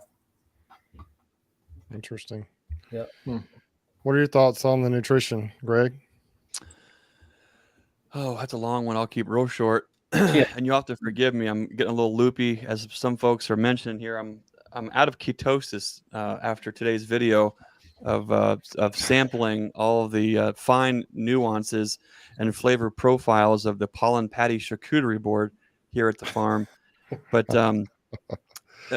feeding is I mean, that once I got on board with feeding, it was almost as though, boy, I hate to even say this, it almost was, feeding was more important than mite control for us in our context, because we were already doing an enormous amount of brood breaks, making a lot of splits, rearing queens, and we weren't really seeing the evidence of any of that until later on in the year. So our colonies and everything were super clean the first part of the year, no problem. But they would start to go, some of them would, after we get all of our nuke sales out, get all of our pre-ordered queens, you're into about mid to late June going into July. And if you're not on top of nutrition, then it's almost a death sentence, because you can't really get them bolstered up enough to withstand a little bit of robbing. They can't withstand a little bit of dearth, and they just don't get built out enough for the fall and winter time. So what we've done as a way over the years, we've kind of tuned up our program. Again, our tagline being the contrary farmstead, that was our old podcast name. It's true. We had tremendous success using fructose 55, high fructose 55 for years, raised hundreds and hundreds of colonies. It worked great. It was a convenience aspect, because I didn't have to mix the sugar, and it was shelf stable. It didn't freeze. I know when Bob and I were doing that little trip down in Florida filming all those guys, Pete Ellis down there at Chris Werner's place, that's what they have in their totes. There it is. Nice mug, Bruce. And down there, Chris Werner, that they were just using straight fructose 55, high fructose 55 too. Look at Brian's got it too. We got to get this guy one. Did you get a free cup at the Hive Life conference? No, man. Me and you really got to hardly talk much. I know, we didn't get a chance to connect. This January, though, this coming January, we'll have to fix that. We'll get you a cup in January. Yeah, man. So long story short, we started off mixing sugar. When the bee yard grew, we needed the time. We needed to save time in the bee yard, and that was totes of 55. It worked great, worked awesome. Since then, now we have access to ProSweet. So all I feed year round is ProSweet. And for me, I don't thin it out. I feed it straight. I'm feeding it to them in bucket feeders. I can feed it early. I can feed it almost all winter long during warm spells, but it doesn't freeze. It's not crystallizing on me. It's not going bad. And so for me, the time that I'm not spending mixing sugar or checking up on buckets if they didn't take it, like on a 1-to-1, if you put a bucket on 1-to-1 out, let's say it rains for 3 or 4 days, even during a flow season, and there's nothing for them to get, and they start to get a little bit ornery, they're going to go out foraging, they're looking for a little bit of a flow, you put a bucket feeder on. I swear, every time I would do that and would mix a 1-to-1, I'd put that dang bucket of 1-to-1 on there, and then over the next day or two it would dry up and it would be full flow, and they wouldn't touch the bucket, and it would sit there for 14 days. Well, when it sits there at a 1-to-1, it ferments, it gets funky, it gets nasty. That's one more other step. And I don't know about you, Craig, but my kids absolutely hate cleaning. They used to hate cleaning quart jars, and they hate cleaning buckets. So I had to figure out a way where how can I alleviate that? Because I hate it even worse than them. And so if it's I'm not going to do it anymore. No, if it's not a job That's that job I'm not going to do, I'm not going to have them do it either. And so by switching to ProSweet now, all the buckets, they're just always full of ProSweet. I can take it on, take it off. That has been probably the biggest force multiplier for us in our bee yard is ProSweet in bucket feeders. Feed on, feed off, move the feeder on to different colonies that need it. If this colony doesn't need it at all and they're full and no one next to it's empty, flip the buckets, boom, they've got feed. It saves me a lot of time. And right now at our stage in our growth, just like everybody else, just like Craig, you need those things that save you a little bit of time. And for us, that's worked. Pollen patties has been another thing I was extremely reluctant on for the longest time. Until my buddy Dan said, just try it, dummy. What's it going to hurt? They don't take it. Just try. I tried it. And I tell you, the nukes never looked so good coming out of the spring. They were just booming. And Craig would appreciate this too. And anyone raising queens. It really set in when I'm down at Chris Werner's place with Bob and I'm looking at how they're setting up their starters. And guess what them rascals are putting on their starters? Yep. A patty. Keeping those starters clean, keeping them happy, full of food and nutrition. They just make the absolute best queens. So that's all we're using right now is Ultra Bee. And that video I just did today, I made up that Ultra Bee patties a year ago. Okay, 1 year ago, and I forgot about it. I just found it in the basement. I ran into it. Like, what did I just trip? It was a half a 5-gallon bucket. That's all that was left. I'm thinking, well, let's try it. I just happened to go to Man Lake. I grabbed some new pollen sub, and I, for a video's sake, grabbed a 50-pound brick of what I thought were pre-made pollen patties. Turns out I can't read, and they were just the bulk patty, right? So I had to dig it out. This is, man. Okay, so that's a watch the video. You'll great, see the guys. Thing. It is incredible. Here's what's going to irritate you. I didn't even see it until the video. Watch the video and look at when this box was manufactured. And I just bought this 1 week ago. You look on that box and you tell me, you look at that date to where it says it was manufactured and how long it's good for. That's going to blow your mind. But what's helpful with Ultra Bee is it seems to be extremely shelf stable. Like some other patties, some of these patties are good for 6 weeks. That's not going to work for me. Anyways, that's a long answer for a short one. Sorry. We run into issues with our patties because we use 2-to-1 to make it. So we have to, but we also have a lot of hive beetles too. So yep, a week's all my patties going to be on there. So I don't have to worry about it drying out, so to speak, because we make them a little wet. And within a week, I'm in there checking it to see what the status on the hive beetles are. But like you said, we depend heavily on pollen supplement, especially in the spring. Mm-hmm. And if they don't need it, they're not going to eat it. Take it off of there.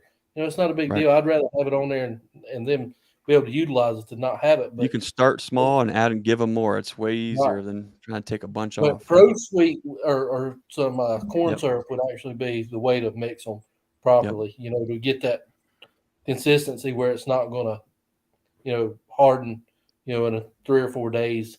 That sugar really accelerates the hardening of the patty. Brian, I know you've got a new product you've been using lately, and I've tried a little bit of it. Tell us what you think of tell us what it is and what you think about it. The Hive Alive, and I tell you what, that stuff, you see it all over my videos now, but this is the first year that I've put pollen patties on early like this. I just prior my whole thought as far as nutrition was, well, give them 1-to-1 in the spring and give them 2-to-1 in the fall, and hey, everything's joyful and everything's happy. I, now, I see the benefit of the fondant in the winter, that the bees devoured it. The pollen patties that I put on also, they devoured. And then I just went today just to peek at one real quick before the weather was coming through, and I put a gallon of 1-to-1 on the farmer colony, and I think it had been on that colony 8 days, and that feeder was no. Come on, taste test time. No, Drum roll, please. I'm done with Hive Alive tasting it. It don't taste good. I had PTSD after that. But that feeder, it was 8 days. They had a gallon. It was bone dry.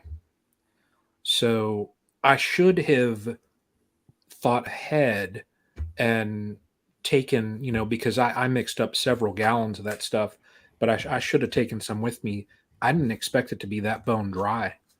So, but yeah, this year I'm kind of changing a couple things I've done in the past. So we'll see, like what Greg has said, Dan said, just knucklehead, just try it, see what happens. That's what I'm doing this year, trying out the pollen, trying out a couple different things that I can. Mike, I'm not tasting the fondant. Brian, can I ask you a question?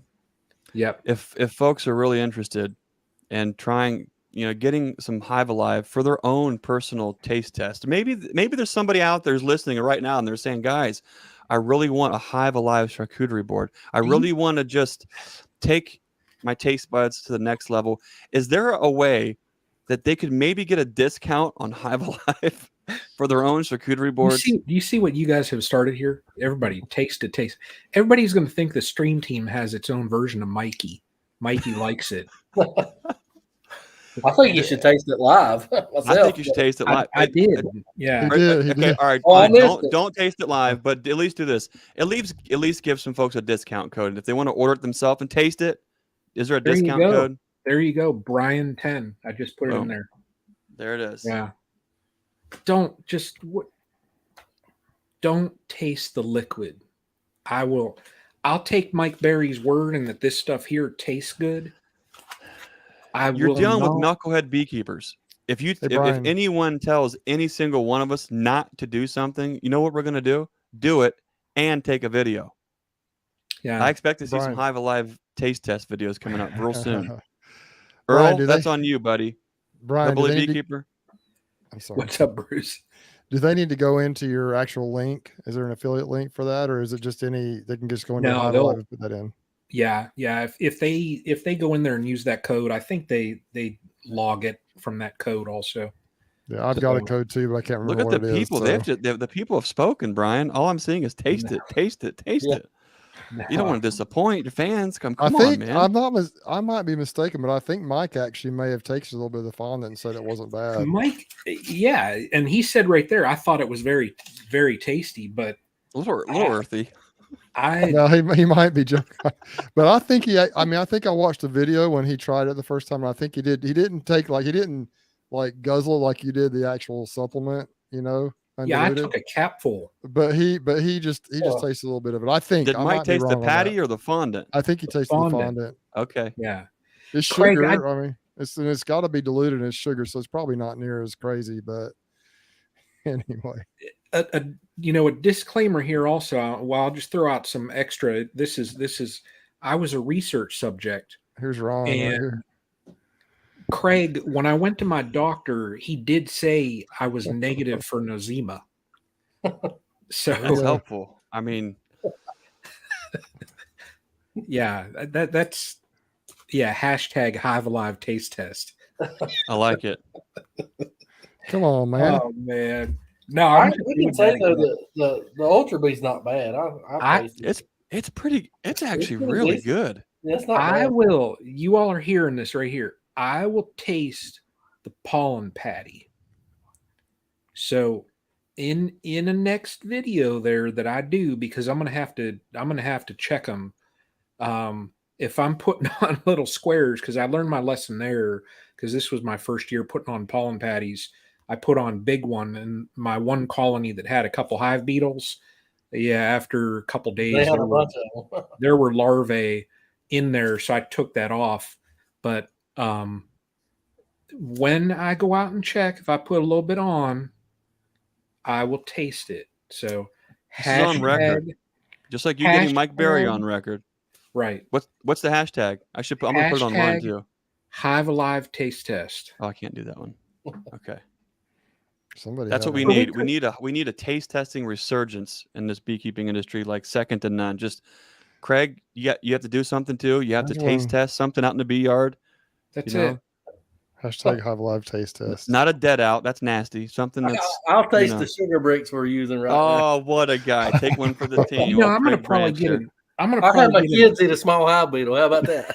No, here, taste this. Hey, we got some pressure on you, Brian. We got some I pressure, know. dude. I'm gonna get Oh, an email my- from Hive Alive after this that says we're removing you from the affiliate program. No, Oh, you're my- going to probably sell a bunch of Hive Alive for them. But Yeah. listen, I'll say just I put some Hive Alive. It was actually a little late for the fondant when I got my actual fondant, but I did get some of the liquid. I put it in my little 7-frame Apimate. The bees absolutely slurp that stuff down. Devoured They it. love it. Now it does smell kind of bad, so I can understand, Brian, why. And that's even to the diluted stuff, but the bees absolutely love it. And Mhm. Craig, you were mentioning Greg, I guess you were mentioning how the sugar water gets funky over time. But with the Hive Alive, supposedly it helps preserve it. And I think a lot of these supplements through the Pro Suite, I think, is the same way. Nice. There's some different ways to do that. And so, but I don't have a lot to add on the nutrition aspect. I just do whatever, whenever. My bees, I am so crazy trying to figure out what to do sometimes, but I'm learning, getting better. And chats like this, talking to guys like you guys, talking to Cayman and other guys we've had on here on these chats has really helped me, I think. And I just hope I can keep up with what I'm trying to do. I've learned a lot, once again, Craig, from watching your channel. We've been on here 2.5 hours. Our goal is an hour to an hour and a half, wasn't it? Or hour and a half to 2 hours. That's what we said. When we first started doing these, we're like, guys, they're going too long. We need to try and make it an hour to an hour and a half. Good But night. this is what I think I've said this before. Oh, I did want to hold on. Jeff asked me a question here. He said, do you have any Apimate Premiere update video planned soon? Soon to come. Yes, Jeff. I actually did a thing with that's a little crazy. And that's going to be one of my future videos here soon, hopefully. And I'll just be coming up on that. I actually, as far as Premiere goes, I do have 100 frames that I got from my friend Davis. Ordered a pallet of them, my mentor for the commercial stuff. And I got 100 of those. And with Apimate, I do have a surprise coming or a thing I've done that's just kind of crazy. And you guys will, but anyway, Crazy we'll see what happens. Bruce. Leaving Yes, us on the edge. You here. know, when I say crazy, it's probably not that crazy because I'm It not. Super probably crazy, is. I do have one thing to add too about feeding real quick before we get off here. One thing that we've been real successful with, and it took us a long time to figure out to do it, is we have a long dearth that's from about June to late September here. And so what we do is obviously we'll leave honey on the colonies, to eat, obviously, but we will feed each colony maybe a quart of 1-to-1 syrup a week, just to keep that queen stimulated, just to lay a little bit of brood. And that's really helped our overwintering success, to have her trucking along during the summer. That way we've got bigger clusters going into the fall, and, she's not trying to rush, and plus we're doing our mite treatments with Apiguard too. So that's going to cut her back a little bit. Yeah. So that little trickle feed during the dearth really helps, keep that colony pushing forward. It's a great tip. Craig, what do you think about sugar bricks in the summer? Is it too hot? Will it melt, or is there an issue with that? No issues. We use it a lot, especially like on a small nuke. If you need to feed it, throw a sugar brick on it. They'll eat that sugar. They'll use it, and you don't have to worry about the robin, especially during a dearth. Okay. Just don't leave the top. I mean, obviously, but Yeah. it'll really help cut back. I have an issue sometimes. Like it happened to me Monday with the bees starting to try to rob. I have to get stuff done, man. I can't just. So when that happens, I just try to work fast. And what I found is what happened this weekend, and you'll see it in my video. Hopefully, I don't know if I got I hope I got some good footage. I haven't edited it yet, but what happened was Saturday they got real robby, and I just shut it down. It was about dark. I started in the afternoon and did 17 colonies out of the 48, and it just got wild, just crazy. So I went back Monday a couple days ago and started earlier in the morning. I have Mondays off, and so I started early in the morning, and I got through before it warmed up. Got through several of them. They started robbing. They were kind of a little bit robby the whole time, but not horrible.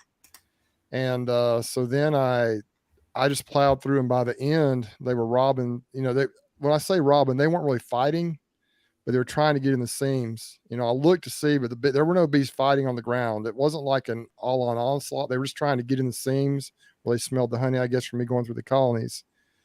But if you go back a couple of hives, like it's kind of like as I went through the hive, through the bee yard, through the apiary, the one I was working on was kind of crazy and robby, but a couple of pallets back, they weren't doing it anymore. So it's not like the whole bee yard went into a big robbing frenzy.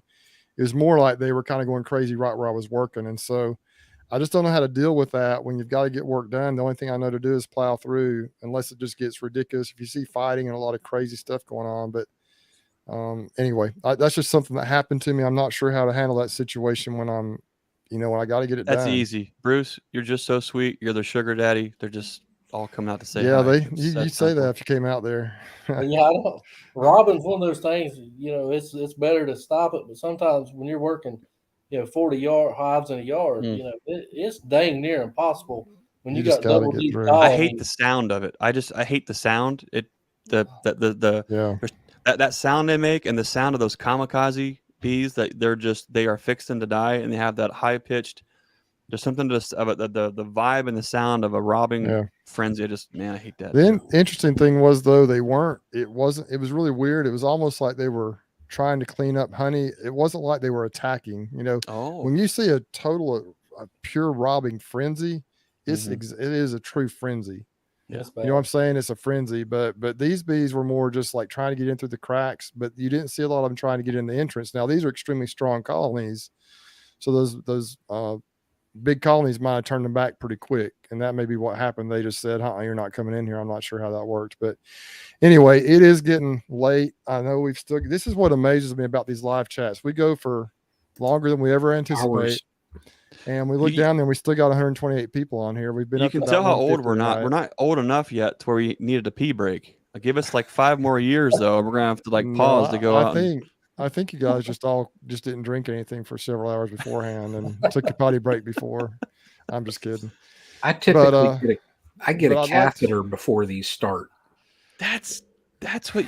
Man, this guy is. Well, he is a nurse. He can take care of that himself. He can chat all night. He could be peeing right now and no one would ever know. Exactly. But listen, I work in a hospital, so I see a lot of those things. But so you are peeing right now. That's what you're saying. Okay. I'm a PT. I'm a physical therapist. I don't have to. I don't even know how to do that. But anyway, so Craig, words of wisdom. Anything you'd like to share with? Once again, before we go, everybody, go check out Craig's channel, a Sideline Beekeeper, Craig Branch. I'm telling you guys, you will be glad you did. It's just great information, and it's just straightforward, no nonsense. It's just well done, and it's just everything makes sense. I just wish I could be as good as him at explaining things. He does a great job, and he's doing real world stuff. Like you say, Craig, you say you got over 20 years beekeeping experience. 25 years about beekeeping experience. So I think this year will be 26. Yeah. So he's seen a lot. He's seen a lot of success, a lot of failure, probably, honestly, and he's learned a lot of tricks. And he's kind of like Mike Berry. It's not like this is how you have to do it. It's not a how to do it, but it's more like, hey, this is what works for me. And but the principles that he teaches, I'm here in Alabama. It's not we have a lot of similar stuff going on. He's a little further north than me, but man, the stuff he's teaching is stuff I'm seeing, and I need to do better. And he makes me want to be a better beekeeper. And so, Craig, I appreciate that. Is there anything you would like to share kind of as we close this thing out? Any thought, any words of wisdom, anything else we haven't covered, or you just like to share with our viewers tonight? Well, first off, I'd like to thank you guys for having me. It's very humbling. I enjoy it, and I learned stuff tonight too. Just because I've had bees for a long time don't mean they don't teach me something, or you guys don't teach me something every day. But the biggest takeaway: don't be afraid to try something new, and don't be afraid to fail at it, because you're only a failure if you're not trying. So get out there, work with it. And bees can't tell us anything. The only way you're going to learn is through your observations or what somebody else has observed that they can teach you. So don't worry about it. And I recommend, if you have the numbers of colonies, get you one colony every year and put it out there, and that's going to be your test subject. And anytime you want to get in a hive and just get in a hive and bug it, get in that one. And don't do it every day, because about 3 weeks of that, you're not going to have a hive to, work, because either they're going to turn into like a serial killer hive, or they're going to run off and leave. But let that hive be your source of learning. That way you're not messing with your production colonies, and just try it. If you hear somebody talk about something, just because it works in my area, don't mean it'll work in yours. So give it a shot, and what do you have to lose? It's Absolutely. all knowledge. You're going to learn something either way. So I've got a few. Go ahead. No, that was it. Yeah, be sure to try it. Yeah, I've got a few colonies in my backyard. It's kind of like, I call it my bee lab, where I just kind of, they're right here. I can go check on them. I go in them quite often unless I'm busy with everything else. And sometimes I neglect them, but those are kind of where I just kind of try new things out, and it works well. Yeah. Greg, what you got for us, man? Just want to say, behind every great man is an even better woman. So I know Mrs. Branch is behind the scenes there, keeping this guy reeled in, keeping things. There she is. Yep. So hats off to Mrs. Branch and the whole family for supporting you guys working as a family. I think that's awesome. It's the way things are. Doesn't really need to be said and understood, but seeing families working together with a common goal, and they're digging in, doing the work. I mean, it's an awesome thing to be a part of, as you know. But Craig and Mrs. Branch, thanks for sharing what you guys do with the rest of the world too. It makes a difference. It matters, and we certainly appreciate you guys. And honestly, I mean, I have to say it again. Without her support, none of this would be possible. Our operation wouldn't be where it's at. Just the and I'm not talking about finances or anything like that. I'm just talking about, hey, it's okay if you go work your bees today, and we know you got to get stuff done, and being understanding, and letting the kids go too. So, we couldn't do it without her, and I couldn't do it without the kids, and it wouldn't be near the fun even if I could. So, yeah, that's right. Yeah. Ryan, I'm zapping comments. Yeah, that's all it is. Not on my watch. That's all I'm going to say. No, Craig, yeah, this has been great. I mean, every single time we have one of these, stream team lives, I learn from everybody that we have on. So, yeah, this is just it's awesome having, other beekeepers like you on here that share your knowledge. That way we all grow together. So that's what I've really enjoyed from these, just growing as the community. So we have to grow together. I mean, yeah, that's the only way to be with the beekeeping community, because a year from now I'm gonna have questions. Especially as I go into the more from sideliner to a commercial, and I have to have people I can lean on and say, hey, how do I do this? How do I transition? How do I get my bees to the almonds? It's things like that. Just because I've managed a lot of bee colonies don't mean I'm a great beekeeper. It's all of us together is a great beekeeper. That's it. Yeah. Everybody has their own thing they're doing. Well, I'd like to emphasize. Brian, did you have something else? No. Okay. One thing that I think, talking to your character a little bit there, Craig, just looking on the wall behind you, you see what's important to you right there. Your family. I noticed that earlier, and I think that's awesome. And I think each of us on here would agree that, that it's the family behind us that really, is what, if without my wife and my family there, I couldn't do it. I mean, Mm-hmm. she doesn't get in the bees, but much at all, if any, but she does help out with a lot of the stuff behind the scenes, helps with the extraction, helps with selling honey, just about helps me load up the truck, helps me with equipment, anything. She just was right there with me. She don't like to get on camera, but she's right there with me, every step of the way, unless I'm working the bees, and then she'll pass on that, which is fine. I think beekeeping. I'm not working no bees. I tell people it's, football is a sport that I played for a long time. I love that sport, but it's something that you have to love it to play it and to be good at it. It's not it hurts. It's not always enjoyable. It's just a very physical game, and it's not something that, it's not something I think you should make your kids do, but some kids just love it and they're built for it. I think beekeeping is the same way. Mm-hmm. You just kind of have to love it. It's not for everybody. A lot of people love bees, love learning about them, but they just don't want to actually get in them, and that's perfectly fine. But without the support we have behind us, it'd be tough to grow and do what we're doing. I know I've seen that with Greg and Brian both, and with you, Craig, and I feel the same way. So with that said, we appreciate you coming on here once again, and everybody go check out Craig's channel. And I think we're going to sign off now here in just a second. But as we always say, y'all take care, be safe, and we'll catch you on the next one. Thanks again, guys. I appreciate it. I enjoyed it. We'll see you. All right. Hang on, Craig.